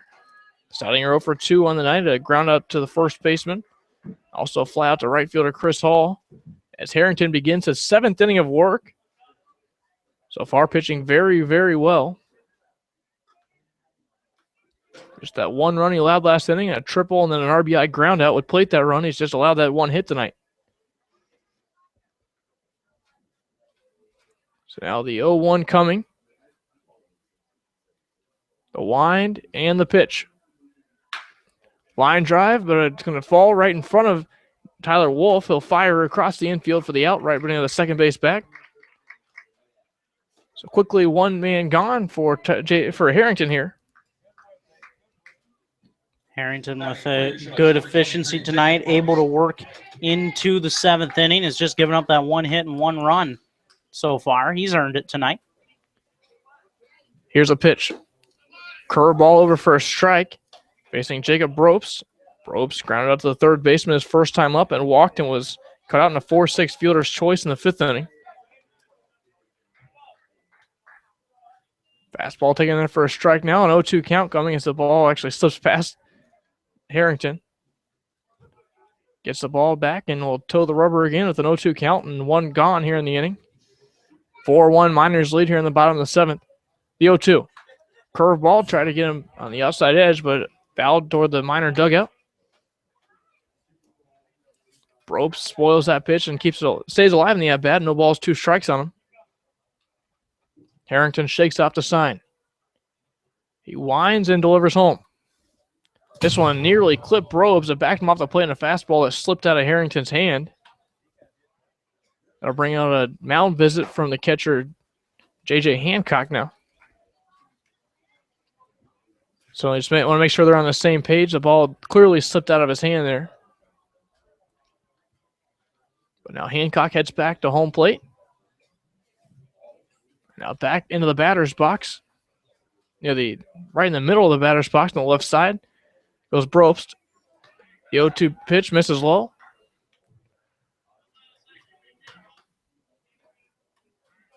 So now Harrington coming with it again. 2-ball, 2-strike count to Bropes. Here's the pitch. Curveball misses inside. So we'll go full now on Bropes. Bropes got behind the count, no balls and 2 strikes, and now has worked it full. A righty-on-righty matchup here in the 7th inning with one gone already. Here's the payoff pitch. Line drive is going over the head of the second baseman, Caleb Wood. That'll fall. Picking up in right field out there is Chris Hall.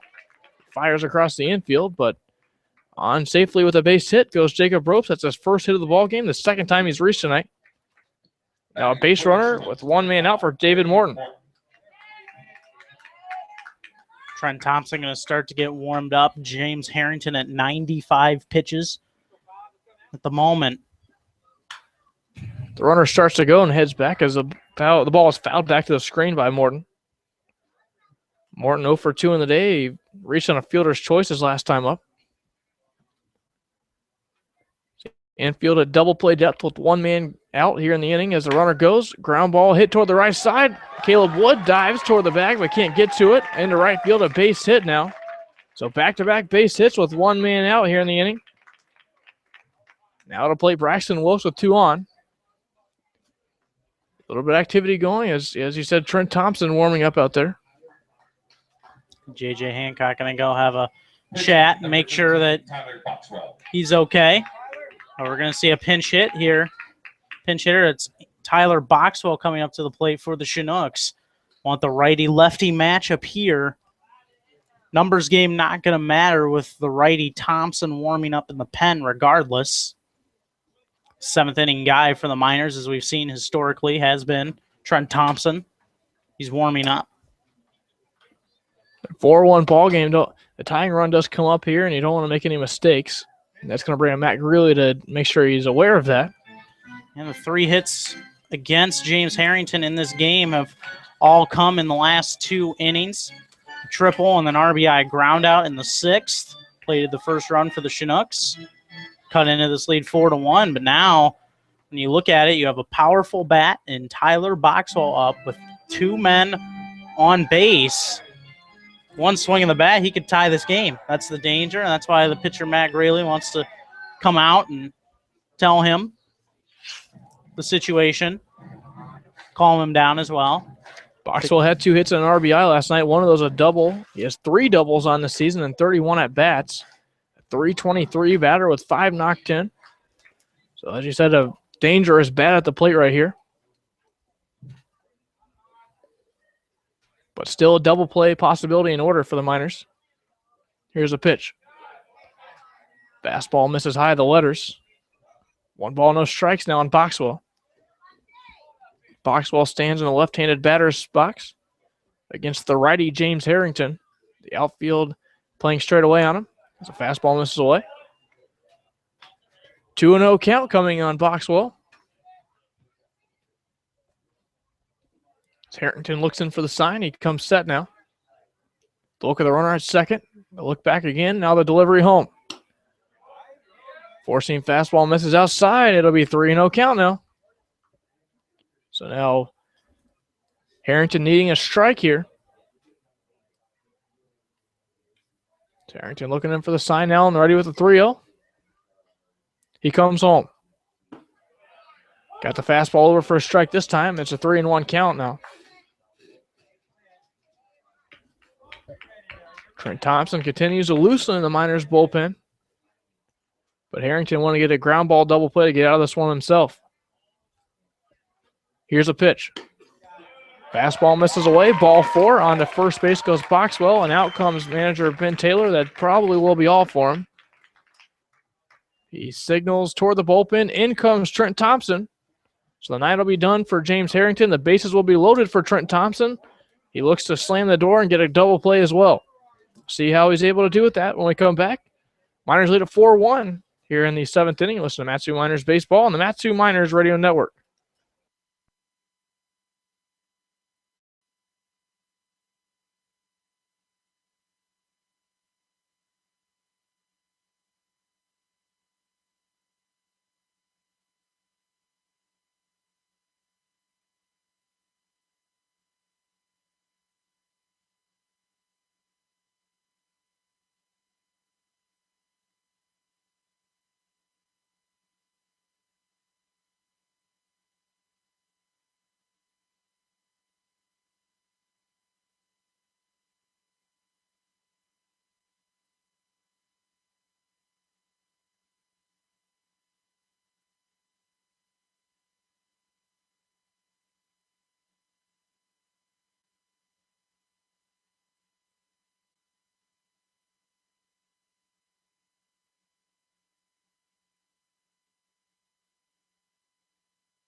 Trent Thompson takes over on the hill for the Matsu Miners.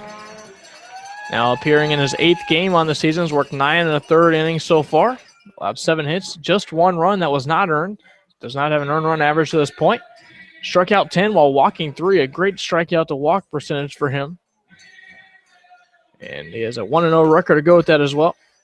But he's facing a major jam here as James Harrington exits the ball game with the bases loaded here in the bottom of the 7th inning. 4-1, the Miners lead it. A ball hitting the gap could potentially tie it, but a ground ball could end the inning. That's exactly what Trent Thompson's looking for out of this, but go ahead and give you the line. Currently not a final line for Harrington because the runners, all of them on the base pass, are still his responsibility. But 6 1/3 innings he goes so far, allows 3 hits, 1 run. That was earned, while striking out 2 and walking 3. He had a no-hitter going into the 6th inning. But a triple and then an RBI ground out would plate that run, and after that he'd get the next 3 batters to get out of the inning quickly. This is really the only major struggle inning he's had. But Trent Thompson trying to bail him out here. Yeah, Harrington responsible for all the runners on base. And they're going to have a pinch hitter, so they're not going to go with Hunter Hanks here.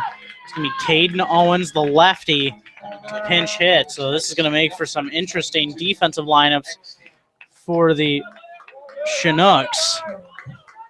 Because they had Boxwell pinch hit earlier in this inning for Braxton Wilkes, the right fielder. Caden Owens here pinch hitting for Hunter Hanks. And we'll have some interesting alignments, to say the least. We'll see how they shape out. But first, we need to focus on this one that says Trent Thompson, because the bases are still loaded. Fastball at the knees for a called strike. Trent Thompson ahead in the count on Caden Owens. No balls and 1 strike. Doing work against Caden Owens. Owens a .233 hitter with a triple and 4 knocked in on the year. Swing and a miss, and Trent Thompson ahead, no balls and 2 strikes. Thompson coming out here and throwing fireballs right past Caden Owens, that hard fastball of Thompson's. So infield staying at double play depth with 1 out here in the inning, a force at any base. 4-1 Miners lead here in the bottom of the 7th inning as Trent Thompson has an 0-2 count on Caden Owens. He's ready with the 0-2 pitch and he delivers. Swing and a miss. Caden Owens goes down swinging. A big strikeout for Trent Thompson. And now just an out away of getting out of this bases loaded jam with being unscathed. Owens a little bit beside himself as he goes slowly back to the dugout. Trent Thompson said, here it is, 3 fastballs, try and hit it, and he couldn't catch up with any of them. So now the man with the biggest hit of the night, Will Bass at a triple, at least for the Chinooks, that is. He would come around to score the only run they have at this point as he swings and misses at a changeup. He's behind the count, no balls and 1 strike. And the worst problem is he comes with 3 fireballs right over the plate, and then you're gearing up for that fastball, and he pulls the string on you with a changeup. That's just how good Trent Thompson can be. It's what we've seen at UCF, and he brought that up here to Alaska as well. He's been very, very good with this team so far. Been flawless, actually, to say that much. Here's the 0-1. Ground ball to the first base bag. Nishioka scoops this one up and runs to the bag, gets the out. Trent Thompson gets out of the jam. A strikeout of the pinch hitter, Caden Owens, and a ground ball by Will Bass to the first baseman, Nishioka. And Trent Thompson does the job and keeps James Harrington in line for the victory. We head to the 8th inning, 4-1 Miners as they come to bat. Listen to Matsu Miners Baseball on the Matsu Miners Radio Network.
C.J. Lewington moves on to pitch the top of the 8th inning. He came on to pitch the 7th and did a fantastic job. Caleb Blood to fly out to right. Chris Hall to ground to second baseman Will Bass, and then a pop out of Vance Vizcaino that was caught out in short left field by Hunter Hanks. Now that'll turn things over for Matt DiOrio. DiOrio with a single and a run scored back in the 5th inning as his last time up. One of 4 runs the Miners have scored at this point.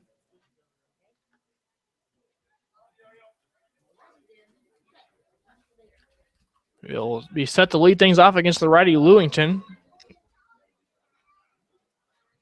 Some defensive changes for you. Matthew Ferruto moves to second base, and Will Bass will move to shortstop. So if you're wondering what the defensive changes they would make with the pinch hitting, that's exactly what they did. Fastball misses away, 1 ball, no strike count.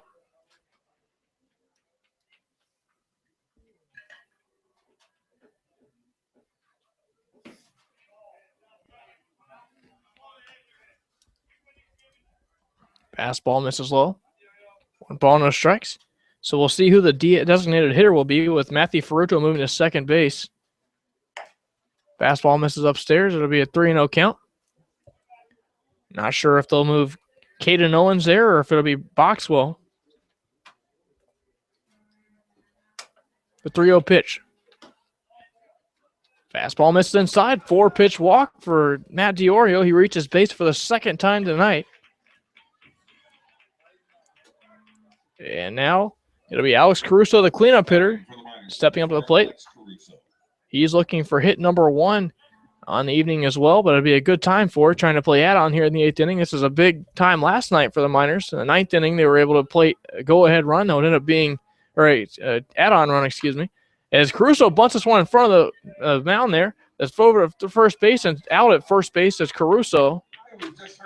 They bunt the runner over. They play National League style ball, as the skipper Ben Taylor said they might do at times this year. They do it right there. They move the runner over to second base, and guess what? The Miners have a runner in scoring position with just 1 out. What a job by Alex Caruso, being a really good team player tonight, hitting in the cleanup role, which is usually what you would think of for trying to drive in runs, but he has done a fantastic job tonight with 2 bunts that have really helped this team. Moves a runner over. Still only 1 out in the inning for Nygaard. Niles Nygaard pops this one straight up on the infield. Fruto moving out toward right field, makes the catch. He makes the catch in short right field for out number 2. And now DiOrio will have to stay put at second base. For another change that just was added as well, Caleb Potter will sub in right field for Tyler Boxwell. Tyler Boxwell never actually entered the game. As far as in the field goes, he pinch hit for Braxton Wilkes.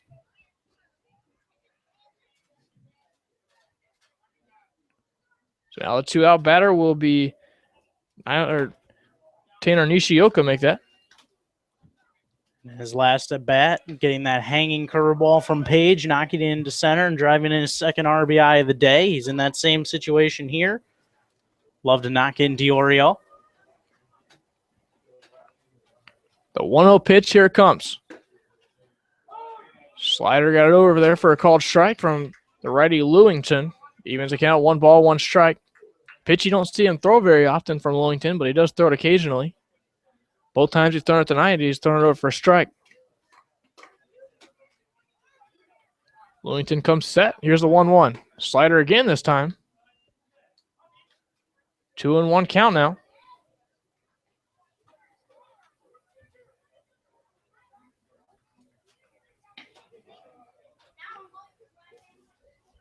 So Lewington looking in for the sign. A runner on second base. That's DiOrio. The 2-1 from Lewington. Here it is. Curveball gets the outside edge. It evens the count, 2 balls and 2 strikes. As Tyler Wolf awaits on deck if the inning continues for him.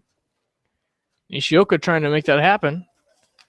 Having a good night at the plate and trying to continue that. He has a double, a single, and 2 runs batted in. Ready with the 2-2. It's on the way. Here it comes. It is slap foul down the right field line out of play. The foul ball does damage to your car. There's the folks at the Valley's locally owned and operated Napa Auto Parts. They're in Big Lake, Palmer, and Wasilla. Visit www.napaalaska.com. Lewington looking in with a 2-2 pitch. As Nishioka waves the bat around and awaits it. Stepping off the rubber and heading back toward the mound, off the rubber now, is the pitcher Lewington. DiOrio standing on second. Wellington ready now with the 2-2. He delivers it. Ground ball back up the middle. That'll fall into center field. Rounding third and coming around to score comes DiOrio. The Miners lead at 5-1. Matt DiOrio trucking around the bases that time. Almost ran all the way to the dugout, too. That shows how much hustle he had on that play. But Tanner Nishioka, that was a tough pitch. It was up and in. He's able to get his bat up there, ground it right back up the middle. And his great play just continues. How about 3 RBIs on the day now for Tanner Nishioka? Another hit. He keeps clicking. I don't think there's anyone hotter in this league right now than Tanner Nishioka. 7 hits in his last 9 at-bats. First pitch inside, or on the inside edge for a called strike to Tyler Wolf, who doubled and drove in a run earlier in the game as well. Here's a pitch.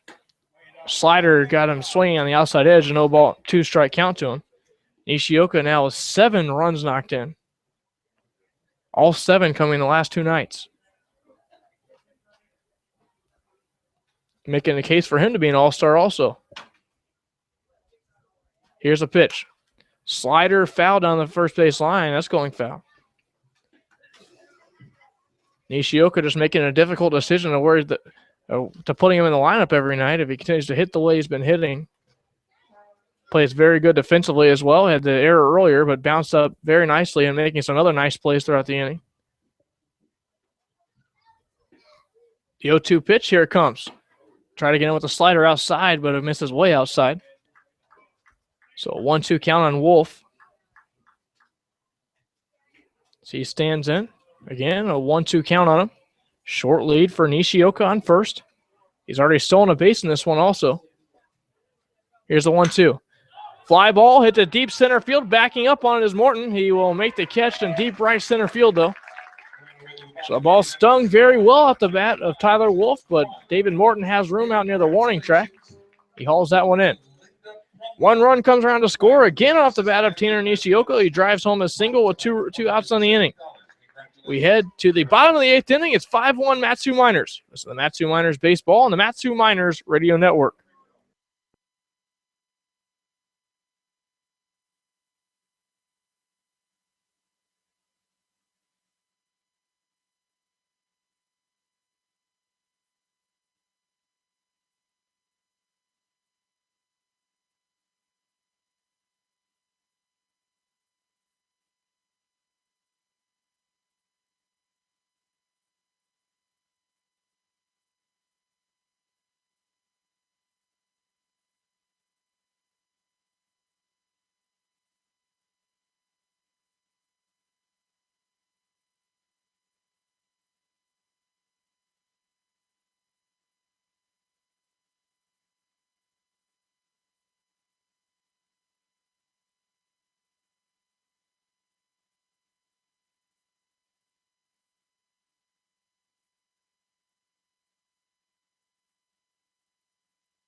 We head to the bottom of the 8th inning, 5-1 Matsu Miners, and it's Trent Thompson heading back to the mound.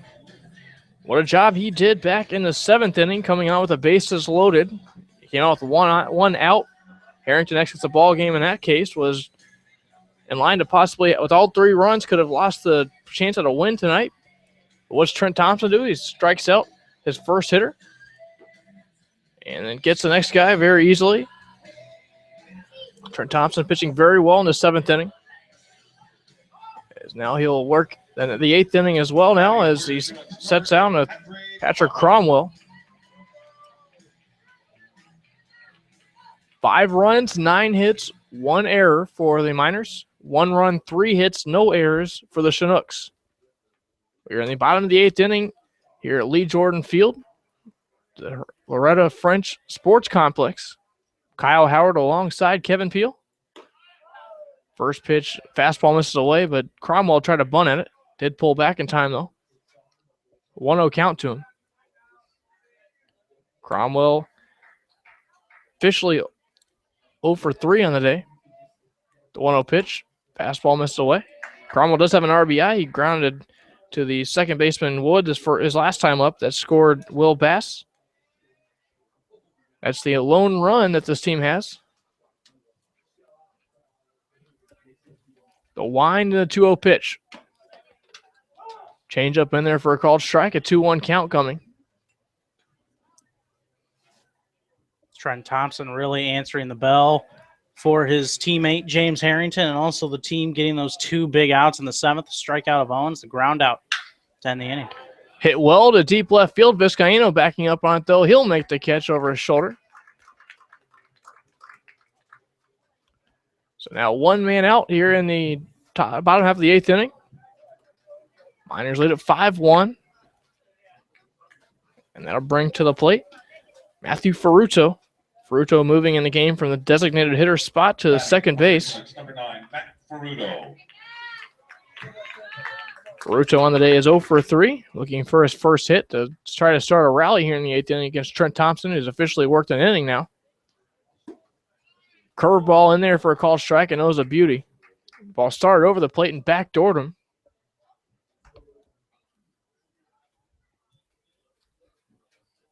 The righty from Central Florida working to J.J. Hancock. Here's a pitch. Foul down the third base line. That's going down in the Chinooks bullpen here. It's an 0-2 count coming quickly to Ferruto.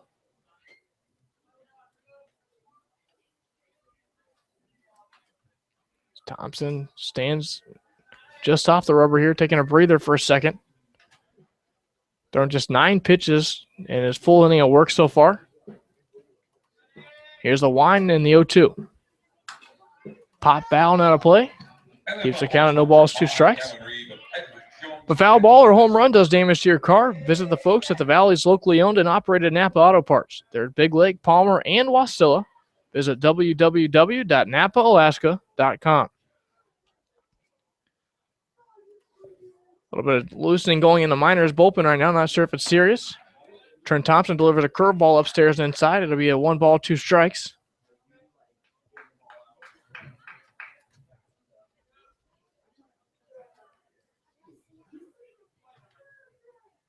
Thompson looks in. Ready with the 1-2. Shakes off a couple more signs. Now he's going to step off. Now he's back on the rubber as Ferruto takes a couple of swings. Now he digs back in the inner part of the right-handed batter's box. Here's the 1-2. Curveball grounded toward the second base bag, but the shortstop Tyler Wolf going to spin around and make the throw. Nice scoop there by Hunter Simmons at first base. Hunter Simmons giving a nod to Ben Taylor over there. Very happy with the play made over there. A nice scoop over there by him. But an unbelievable spin in the hole toward the center field grass for Tyler Wolf. You don't see many plays made like that from many shortstops. That was an extraordinary play by Tyler Wolf. Had to spin around, and Ferruto, as decent speed as it is, had to go a long way, spin around, and make a decent throw.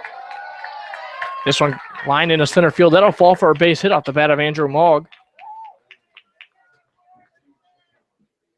But Hunter Simmons checking into the game, probably giving Nishioka the rest of the night off. He's played so well tonight. With 2 Web Gem nominees for tonight's game, with David Morton's nice catch out in center field, and now Tyler Wolf with his spinning play, though, may have to top that. That was an unbelievable throw and mobility out there from the shortstop. Ground ball to second baseman Wood. He'll keep this one himself and throw over to the first baseman. And Hunter Simmons covering. We head to the top of the 9th inning. The Miners trying to play add-on. They lead at 5-1. This is Matsu Miners Baseball on the Matsu Miners Radio Network.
Ted Christie takes over on the hill. We saw him just a few nights ago on June the 28th, and what a night he had.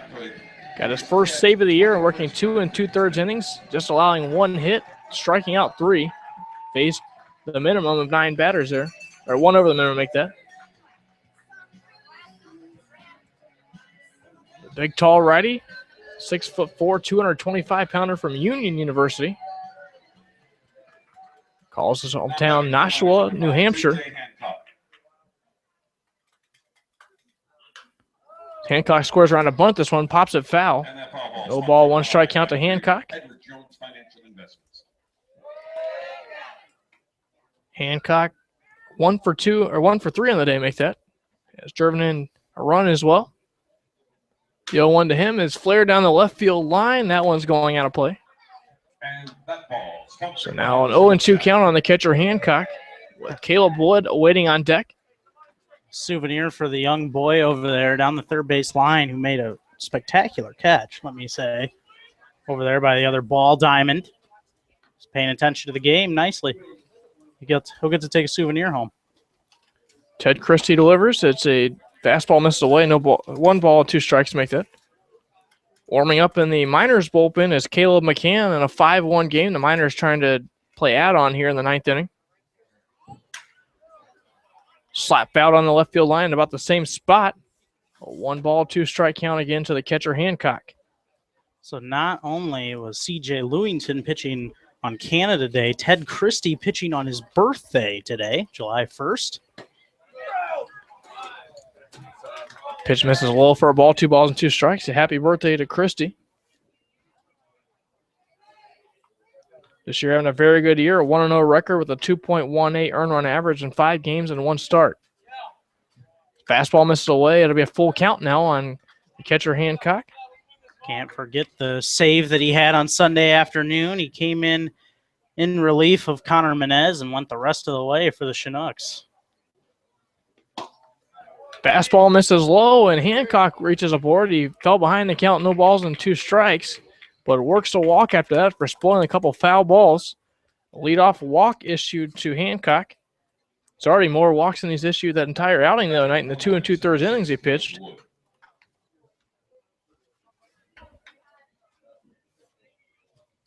So that'll bring up Caleb Wood.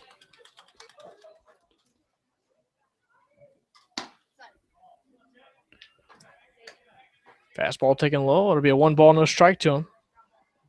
Christie having a little bit of control issues after getting ahead, no balls and 2 strikes on the catcher Hancock, and then walking him. The 1-0 pitch. Got a fastball over in the zone. This one popped foul. So 1-1 count here in the top of the 9th inning. Nobody out. Runner on first base is the infield at double play depth. The outfield straight away. Here in Chugiak, Kyle Howard and Kevin Peel here with you. Thanks for tuning in this evening in a 5-1 Miners lead. Throw over to first base. Hancock dives back safely. Ted Christie on the hill right now. Spent 1 season at Keene State College in New Hampshire before he transferred to Union this past year. Threw 6 complete games last year and 82 innings of work there. Fastball gets the edge. Now a 1-2 count coming from Christie.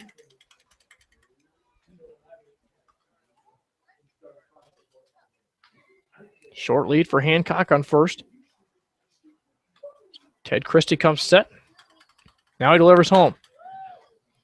Swinging a foul down the right field line again by Caleb Wood. He spoils another.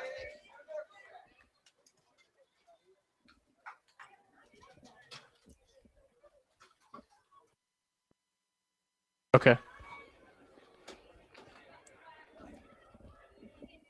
1 ball, 2 strike count.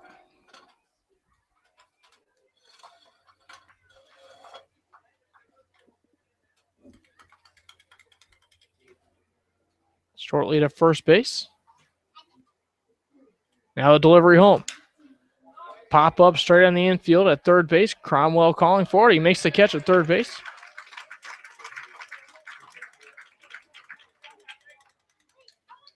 So 1 man gone here in the top of the 9th inning. Got to bring up Chris Hall.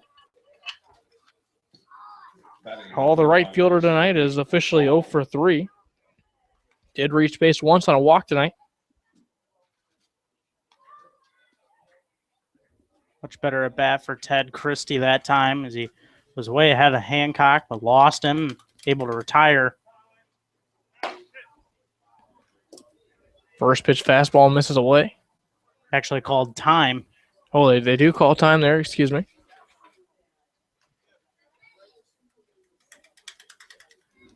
So first pitch coming out of Chris Hall. Here's a pitch. Fastball misses low. And now a 1-0 count coming to the right fielder Hall. Chris attending the University of Tennessee.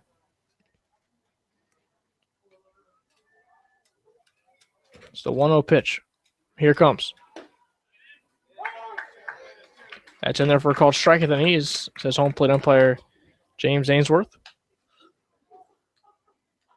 Caleb McCann continuing to loosen in the Miners bullpen. He figures to pitch the bottom half of the ninth inning, but the Miners will be on top of it. Fastball misses low of the knees. It'll be a 1-ball, 2-strike count now. Vance Vizcaino standing on deck.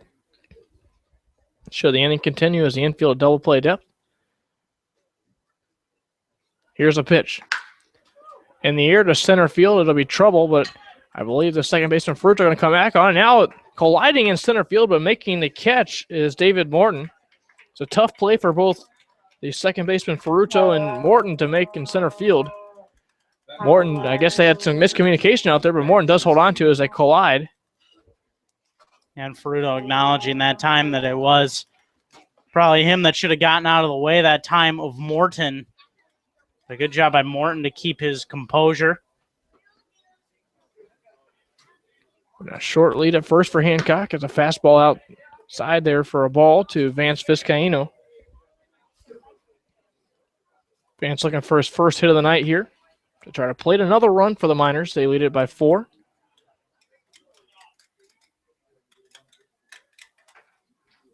Christie comes set with an out.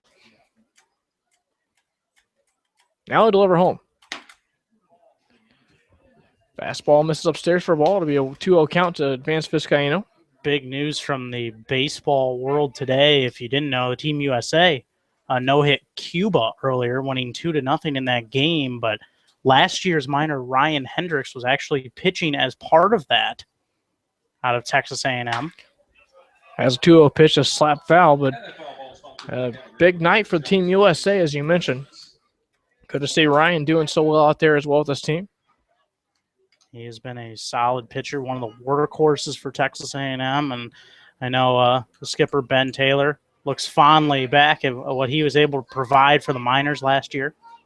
Now with Team USA and with Texas A&M.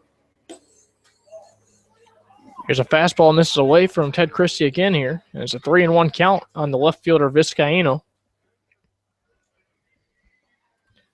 Should the inning continue, Matt DiOrio waits on deck.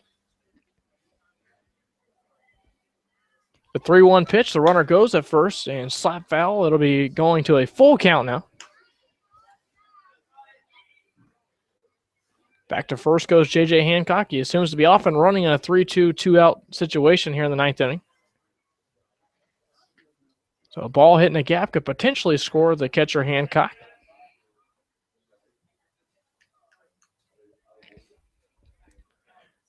Ted Christie ready with the payoff pitch. Hancock goes to first base. The pitch pop foul here. And that foul ball sponsored by the Chinooks. So now again we'll go 3 balls, 2 strikes.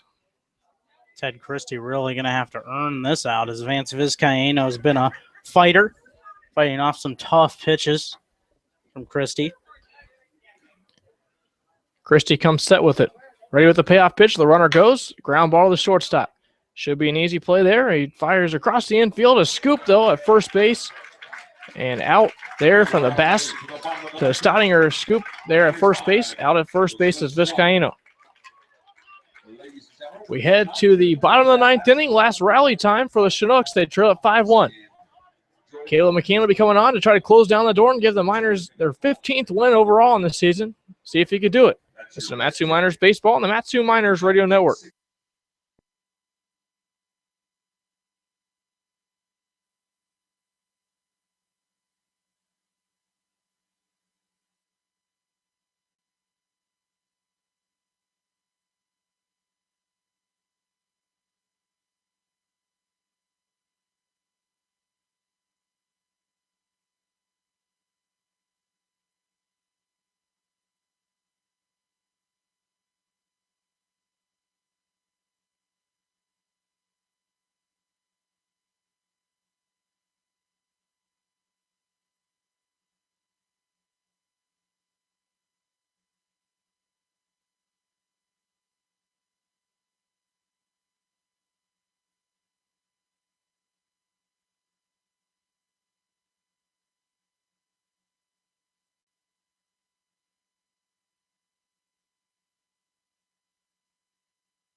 On to the 9th we go as Caleb McCann takes over on the hill for the Miners. He'll do work to Jacob Brobst to lead things off as he throws a first pitch curveball away. Brobst on the day is singled and walked. It's 1 for 2 on the day. Here's a pitch from McCann, pops straight up on, but hit into deep right field. Now the ball backing up on him now. It'll be caught toward the right field warning track. Now the ball carrying a lot better than I thought it was going to initially off the bat. So Chris Hall able to make the catch in right field. Coming to the plate for your Chinooks, number 5, Dave Morton. So now that'll bring up David Morton. McCann on the year 0-0 with a 4.5 earned run average in 6 games. Delivers a first pitch strike at the, or a ball at the knees, make that. To Morton. McCann coming set with it. He winds and delivers. Fastball misses low and away. 2 balls, no strikes.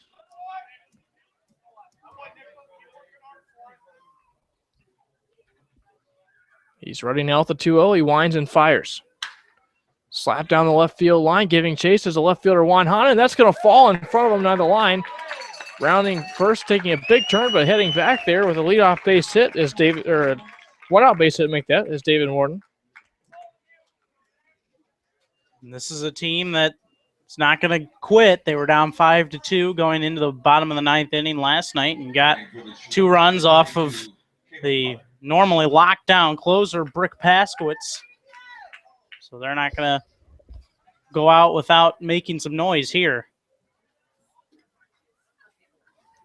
Short lead at first for David Morton. The first pitch in there for a called strike to Caleb Potter. Potter entered the game for the pinch hitter Boxwell in right field back in the 7th inning, or make it the 8th inning, the top of the inning. Here's the pitch. Curveball, hammered right at Nygaard. It takes a tough hop on him. He's not going to be able to field this one. We'll see how they score it. Hit like a rocket at him. They'll probably give him an error, I would say, but a tough play for him to make at third base. They do give him an error. That's the 2nd error of the night, 2nd error of the season for Niles Nygaard, but just a tough break for him as he'll get charged for the error, but the ball just hit like a rocket and a tough play for him to make regardless. You talked last night about the hot corner, Kyle, and Niles made a very nice play on a hard hit line drive yesterday, but this is a similar circumstance here. Hard hit ball towards third. Just came on him really quick. Just trying to shake it off as it hit him in the arm. Not quite able to corral it. They did change it. It will be an infield base hit. No error to Nygaard. 6th hit of the game for the Chinooks. They just changed that. Initially on the board, it was an error, but guess they decided to make the change, Kyle. Nygaard not awarded with the 2nd error of the year. So foul back to the screen. And that probably is the right call. Really tough play for Nygaard to try and make there. So runners on first and second, 1 man out for Caleb McCann here against Holt Davis. So pop foul on a play. Holt Davis is a pinch hitter here. Holt Davis struck out to end the game last night against Brick Paskowitz with the bases loaded. It's a 3-2 pitch, a controversial call at the plate, but was called strike 3. The Miners would come out with a 5-4 victory. Here's the 0-2 pitch. Misses just outside. Holt Davis now a 1-2 count on him.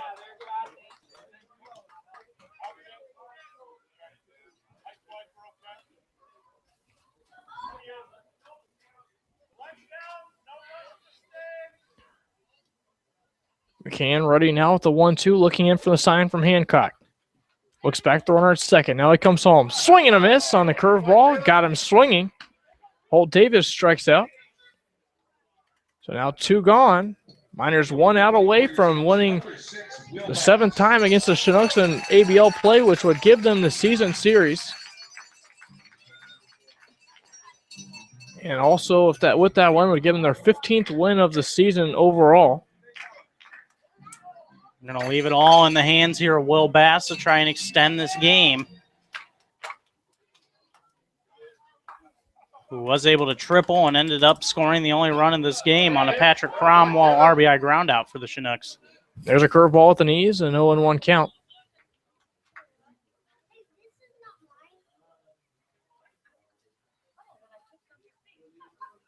Look back at the runner, second delivery is another curveball looping there that gets the knees again. Will Bass behind the count. Oh, no balls, 2 strikes. The Chinooks are down to their final strike here. Caleb McCann trying to close it out.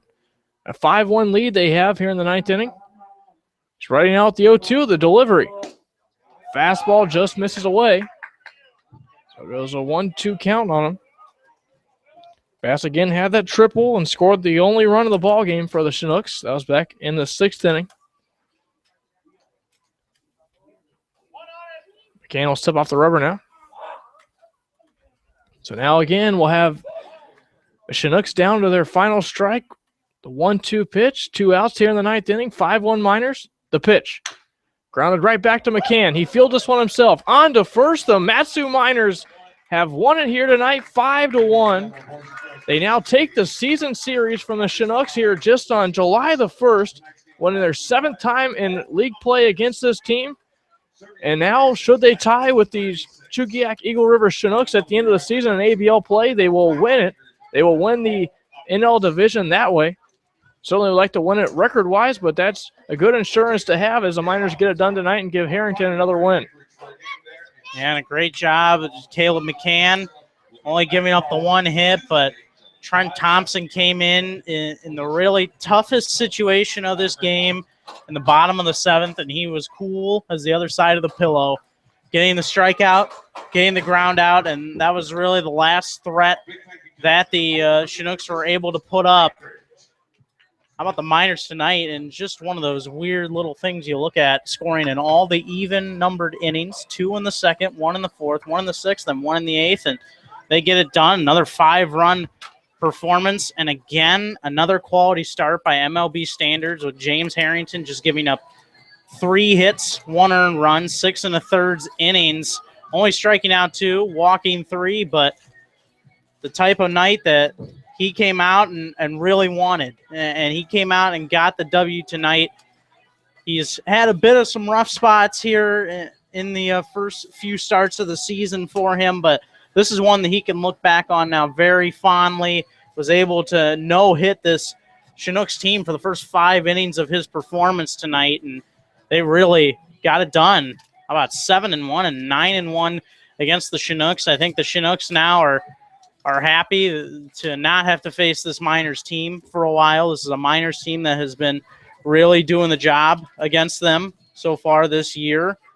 And they're really one of those teams on the cusp of getting back center fielder Cameron Baronic, a guy that's really important to this lineup, and they have dearly missed his defensive ability and his ability to swing the bat and run the bases. So this might be a little bit of a different Chinooks team when we face them the next time, and a Chinooks team that is going to be hungry for wins. But 7-1 is a great start, and Miners going to try and push that momentum forward when they play the Chinooks later on. But until then, they'll be playing the Anchorage Bucks tomorrow, so they're going to play some AL division opponents here and take a step away from the NL division for a few games here, Kyle. And I think the encouraging thing you see is you kind of get the test of the offense and where they've really come. Just a few nights ago, last week they took on the Chinooks team, and Grant Page held them to 1 run. They face him tonight. He allows 4, so you really can see where this offense is improving, and I think it's a good measure, a good stick to measure against the same pitcher about a week later.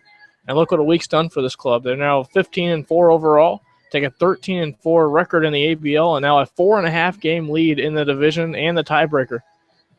So just a good feeling for a Mat-Su Miners fan, a Mat-Su Miners player tonight as they get this done and continue to really push along as they've really just been on a roll recently and have really bounced back since the shutout loss the other night. The only time they've been shut out all season, they've really bounced back really well, and really have a lot to show for it.